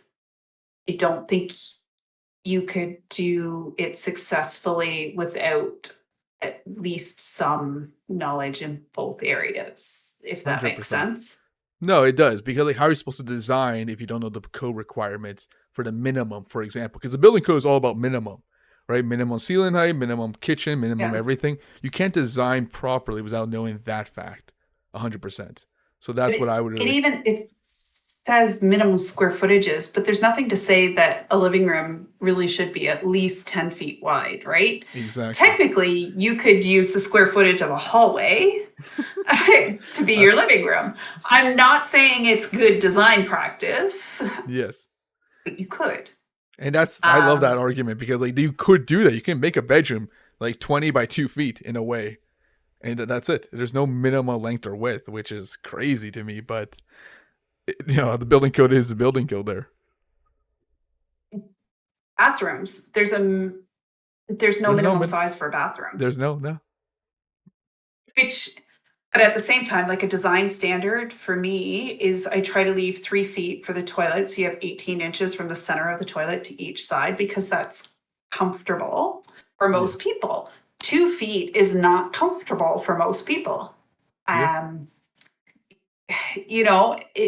I also try to leave like, how you do your typical tub, toilet, sink all in a lineup. Yeah. It's a great space saving thing. It's not the most interesting design. It's a good space saver. And I, like I try to make it at least 5 feet wide because not only is the tub 5 feet wide typically, but anything less than 5 feet, you kind of feel like when you're sitting on the toilet, your knees are in your throat. And that's not comfortable. Like people need to have some spatial awareness of what is and isn't comfortable. I'm not saying you couldn't, do 4'6". You could, and that would be okay. But like my bathroom upstairs, I bought a flip that's a failed flip because I love my neighbors. And so, but my bathroom upstairs, it needs an extra foot in width to really make it comfortable. It's okay. We'll survive. I'm probably never going to change it. Just my whole house was finished top to bottom when we bought it. But you're like the whole house could just be an extra foot wider and be that little bit more comfortable. And I think you need to keep the square footage and the price to a certain point for your clients, but the comfort also needs to be there. And you need to have that discussion with your clients as to, I can do this, but I would really recommend you go and measure your existing bathroom to see if you're going to be comfortable in this. 100%. You're right. It's not building code, but it is standards that they need to understand. And the school really teaches you that in their specific Yeah. province, right? Because, we have standards here in Ontario. There's different standards in different provinces, different countries, right? Because I've had a couple people like, oh, they travel to Europe and they're familiar with their standards. I'm like, that's not the same standards here. Yes. Like, oh, we want to bring that design here. Like, no, you can't because it doesn't work here. I had an intern that was an architect in India, and she was lovely. She was fantastic. She was very detail oriented. So if you told her that something needed to be 3 foot, 1/8 of an inch, she would make it 3 foot, 1/8 of an inch. It was great that way. But she wanted her design to be put on there. And unfortunately, sometimes we have to work with what the clients want because ultimately they're paying the bill. Yeah, And 100%. there was times that I couldn't get her to see that, which was difficult. right? And because in India, they're held to a higher standard, and she could say, "This is my idea, so this is what you're going to build," and they would do it. That's lovely, but that's not what we do here. Or maybe Yeah. that's my experience, but No, there's times. sometimes, Yeah, there's times where like some designers have great ideas. Believe me, I've had designers who have amazing ideas, well beyond even my expectations or my levels. Amazing designs, but it's either outside the budget, or the client didn't want it, or the contractor is making a fuss of it. There's always a reason why that design can't go through. Not to say it's a bad design, it's just not appropriate for this project. yeah, and sometimes, like, if you aren't meeting the needs of the client, you're not helping, unfortunately. Listen, if they We want to all take have different needs. that project and put it on their portfolio and design it their way, go for it. I'm not stopping you from my team, but it's like you can't present it to the client. You need to design it this way. Okay, that's what pays the bills. You can design wherever you want after hours, not on my dime, but like you can do it after on your own weekend Yes. plans. And that's why I encourage my team. Like you can do whatever you want afterwards. Like you can take the existing plans or the existing plot and do whatever you want on your time. But on my time, it's gotta be following the client's needs because, yeah, you're right. They are the ones paying for that bill, right? And we can't be wasting their time too. So Yeah. it's all business, nothing We personal. can yeah, we can 100% say, "I can't make that meet code." That's a different scenario. But in the ultimate, if the client wants 3 bedrooms and there's room for 3 bedrooms, I need to put 3 bedrooms in, not 2 so that it can fit some fancy architectural feature, right? Like, it's you have to balance, I guess, is probably the best word. The code, the client's needs, and making enough money to make a living. And that's the way we play this game. Honestly, that's the only way to play this game. Actually, Yeah. I, especially like in your world and mine, where we deal with secondary suites, we're dealing with existing conditions most of the time. Um, my clients are not going to put a walk down on every single project. It's just not going to happen. In fact, we rarely do it. We figure out a way to do it without doing that, plain and simple. And you have to be able to work with what's existing. And I know what clients in that world I can say to, there's been some I've literally said, "Can I blow this up and start from scratch? Because it's currently a finished basement, but it's a bit of a mess and I think I can do better." And some of them will be like, "Yes, absolutely." And then some will be, "I don't have the budget this time around, but I'll keep that in mind next time." Okay, fine, not a problem. Like, your budget's your budget. And my job to some extent is to try and meet that as close as possible. I don't get involved with the construction quotes. That's just not my area of expertise anymore. I find it varies too much, especially during the last 3 years. As far as, you need to keep 90% of this and we just need to put the fire separations in. Okay, if that's your budget, that's what we're doing. 100%. And it's okay, right? Like, you go with it. Honestly, that's probably one of the easiest projects we can do. Right? It's like plain and simple fire Yeah. separation, get it done with, out the door type of thing, versus like relaying out everything to a design standard that's it's going to take some time and some back and forth. Personally, I like the easier one a little bit more, just because I, similar to you, I don't want to keep a project for like 2 years. I want to, do it once, get it done properly, submit it for permits, and get over with within a 2 months period or faster if possible. Right? That's the way I Yeah. operate.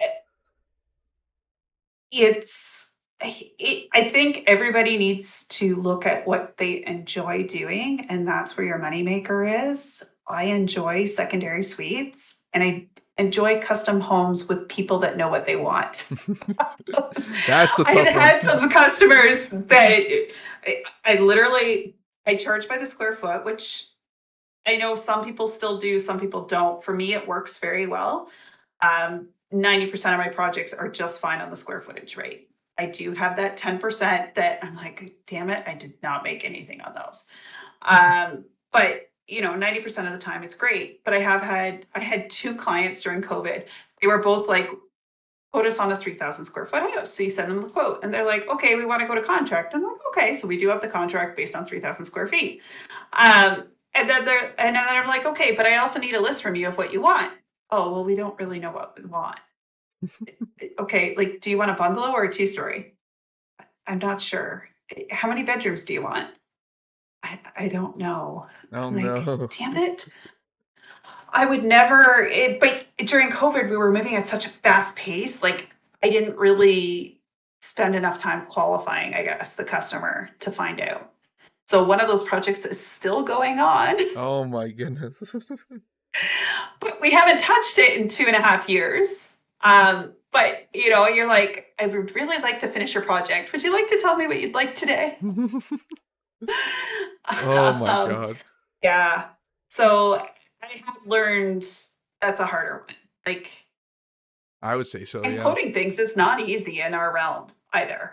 That's the problem, right? It You depends on don't the know how long it's project. going to take. Yeah, and that's a thing, Yeah. right? Similar to you, we were doing square footage too for custom homes. That seemed to be the easiest way about it. The bigger the home, the bigger the quote. Of course, that's the way it works.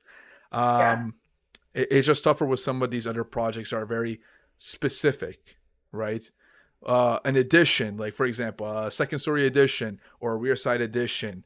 There's so much more work into that, I think, than a custom home personally, because you are working with existing conditions and you are altering a lot of the structural portions of that and the architectural flow, of course. It's a little bit trickier than custom home. It's all new build. You have all the decision in the world, right? So that's again, that could Yeah. be We another. just started to charge more for those. We charge more per Exactly. square foot. I agree. I 100% It, agree. It's tougher. It's so much more yeah. work. I It's And what we started to do was I'll do the renovation portion for this amount of money, but then your addition portion is this amount. And I yes, separate the two. yes, And 100%. that seems to be the fairest to both of us. Honestly, it is. Yeah, because you have no idea what the addition is going to entail, especially when you're playing Yeah, around with a roof. I think the roof was the hardest part to work with of everything else. It's just a it can pain. be. It's Yeah. a pain in the ass. Oh my god, I love to get Brandon's opinion on this too. He's typing. There you go. See, he agrees. You know what? We're doing something right. If three people can agree on Yes. this, yeah, we're definitely doing something right there. Oh my god. Yeah, it's Yeah. we're getting I, at the 3 hour mark now. I But know. like, I'm gonna cut it off and say we gotta but end. We can do this again instead. we're doing it. I Um want to put like a poll for that 24-hour contest between you, me, and Brandon, and maybe somebody else who can last the longest. That'd we be should get all three of us on here or something. exactly. Like We're doing that. We are actually doing. I have somebody else coming on for in 2 weeks because next week there's no online. We're doing the in person event, but we're getting somebody else after 2 weeks. But I'd love to get you back on again because there's so much we can talk about. I love it. I love it. I honestly, and I find networking events like it's not so much the networking for me. I learn so much from everybody. And you might only learn that one little tidbit, but sometimes that tidbit is the best tidbit you will ever learn. And you just don't know it yet. So, I know I did a real estate one not that long ago, and I am not a mindset person. Like I could care less. It's just not. It's too flowery for me for my brain typically. But when the guy stood up there and he's like, "So I used to be this person that was like, this is not me," and then I found out that it really does help. I was like, "Oh, okay. So what am I listening to now?" And that's the best part. Sometimes you need to hear other people's Yeah, you need to hear other people's experience. exactly. Because you never know when that's going to help you or how that's going to help you. But it is a little bit challenging because I can agree with you there. I'm not a big fan of presentations just because some of them take like 2-3 hours, and I'm just like, I can't stand still. I just can't. I have to go talk to somebody, right? That's just personally my thing. But you do learn a lot from these speakers, of course, right? Which we should probably Yes. set something up too in person. Between us three and some other people, set something up in between our areas. I don't know how that's going to work, Yeah. but I am proposing something at least Yeah. in Mississauga. But we need people like you guys to come in person, and we'll get a bunch of people, and we'll talk high level for sure. Not in wintertime. No, we'll save it for the spring. We'll I'm save it not for. usually afraid of driving, but I've done the like 9-hour drive to Toronto in a snowstorm because the roads were so bad that the exits were actually closed, so you couldn't actually get off the exit. I'm a little more cautious now. No. Wintertime, we're going to hibernate. We're going to hibernate in winter and stay on Yeah. Discord, and then come back in the spring in person. Because I'm with you on that. I'm not driving in the snow. I don't care. I'm not driving in the snow. No, It's yeah, I learned how to drive in the snow, and that's fine. But there's nothing like saying, "Okay, I will come and give your presentation," and then going to get on the road to do it in the middle of a snowstorm, and it's like, crap. I don't know. I'm not going to make it. Yeah, should never have done this. No. But yeah, it's yeah, when the 401 turns to a free for all, I'm out. I agree. Yeah. No. I 100. actually learned a little trick from that one. The last time I went up to Toronto for a conference in January, I actually took the GO train up to the airport. Or sorry, yes, GO train to the airport, and then from the airport took the or GO train to Union, took the up to the airport, and then took the airport shuttle to my hotel. We have to be creative, But it meant that I didn't. Yeah, I wasn't driving in January, and I wasn't having that issue, which is important. Perfect. But Perfect. anyhow, So we'll end yeah, it off here. definitely. Yeah, no, definitely. Yeah, if you're open for that, again, we can open up for discussion as well in person in the springtime. Again, from then to now, we're definitely going to get a lot more stories for sure. And obviously, we're going to bring you back on. If you're open in November, we'll be on Discord here, right? And we'll try to set something up for multiple of us because, as much as I love talking to you one on one, it's great to have more high level people Yeah. in the room too and get everybody's take. I love your stories. I love Brandon's stories. I can't wait for the next guy for in 2 weeks from now when he gives me his stories too. It's amazing. It's great. Yeah, and there is a lot of stories, and I think they should be shared because you can learn a lot from them. 100%. This is why I'm telling the students need to come here, or the new grads, or come here, learn from us, and you're going to learn a lot more than what you would have learned like just watching YouTube or something, for example. Because we're talking about actual experience, recent experience, ongoing experience, right? That's my point of view there. Yeah, you know what? The SEO on one of my blog posts is how to get your BCIN, and it's one of my top SEO blog posts 100%. because people are searching, and that's what drives traffic to my website. But it's still shocking how few people are having an issue or how few people can actually pass it. It's a bit of a concern because the tests haven't changed. So that Yeah. tells me that we're not teaching what we need to teach at the college level. Yeah, which again, this goes back to my point of like spending a few $100 on the course itself. Like spend 6 weeks learning from face to face one of the professors, right? So you can be more prepared, right? And if that's not enough for you, go back The again. No, the OBOA does it, Ontario Building Officials Association. They used to do them in person. Those were the best ones because Yeah. you were learning from the building inspector who was in it all the time. Unfortunately, I will be the first to say the qualifications to be a prof are not that great. Lovely. They are. You need work experience. That's it. You don't need to know how to teach. And having said that, I have had one teacher through the OBOA that was horrible. I was correcting him during the course because the code was saying one thing and he was saying another. Um, but ultimately, most of them are actually quite good. I found the George Brown one was lacking with the online version. Um, yeah, you could do the George Brown. Brandon's Yeah. saying take up the George Brown one, worst case, pass the exam, get some experience. Yeah, so Humber used to have test questions, and I used to pull the test questions for my students and quiz them on those. And they've pulled down the test questions. Oh. Or sorry, the questions are up, but the answers aren't. So you don't know whether you're right or you're wrong. Oh, so it's just like trying to It's paranoid you. Like it's. Oh my god, that's actually crazy because you don't know. Like, wow. mhm. Wow. So that I don't find helpful, and that's only happened in the last 6 months. I don't know what's going on. I probably should research it more, but That's We're all too hustle. What do busy. I need We're to all do? too busy. Like, we can't do everything for them. This is what I mean. Like, we're doing No. this. Yeah, they should come here and ask us the questions, because I think that's what we also need. Because I know some people were telling me on the Facebook group, the architectural technologists, saying like, how are we helping, or how are you guys, or what are you guys doing really? And I'm like, we're helping them understand stuff in our specific field, right? We're open to questions. Like, I have this whole thing open for anybody to ask Yeah. questions here, right? Like, it's not my fault they can't ask questions. Or some people are shy too, which I can agree to. Like, some people are shy, but you can change Yeah. your name there. You don't have to put your real name. You can put a question, anonymous question. Mhm. That's it. You know? I I think there's a lot to be learned from senior designers, and people need to find out, because you know what? During COVID, a lot of them retired early because they weren't sure what to do. And they don't do online, and so we lost this big chunk of licensed designers very quickly and very suddenly.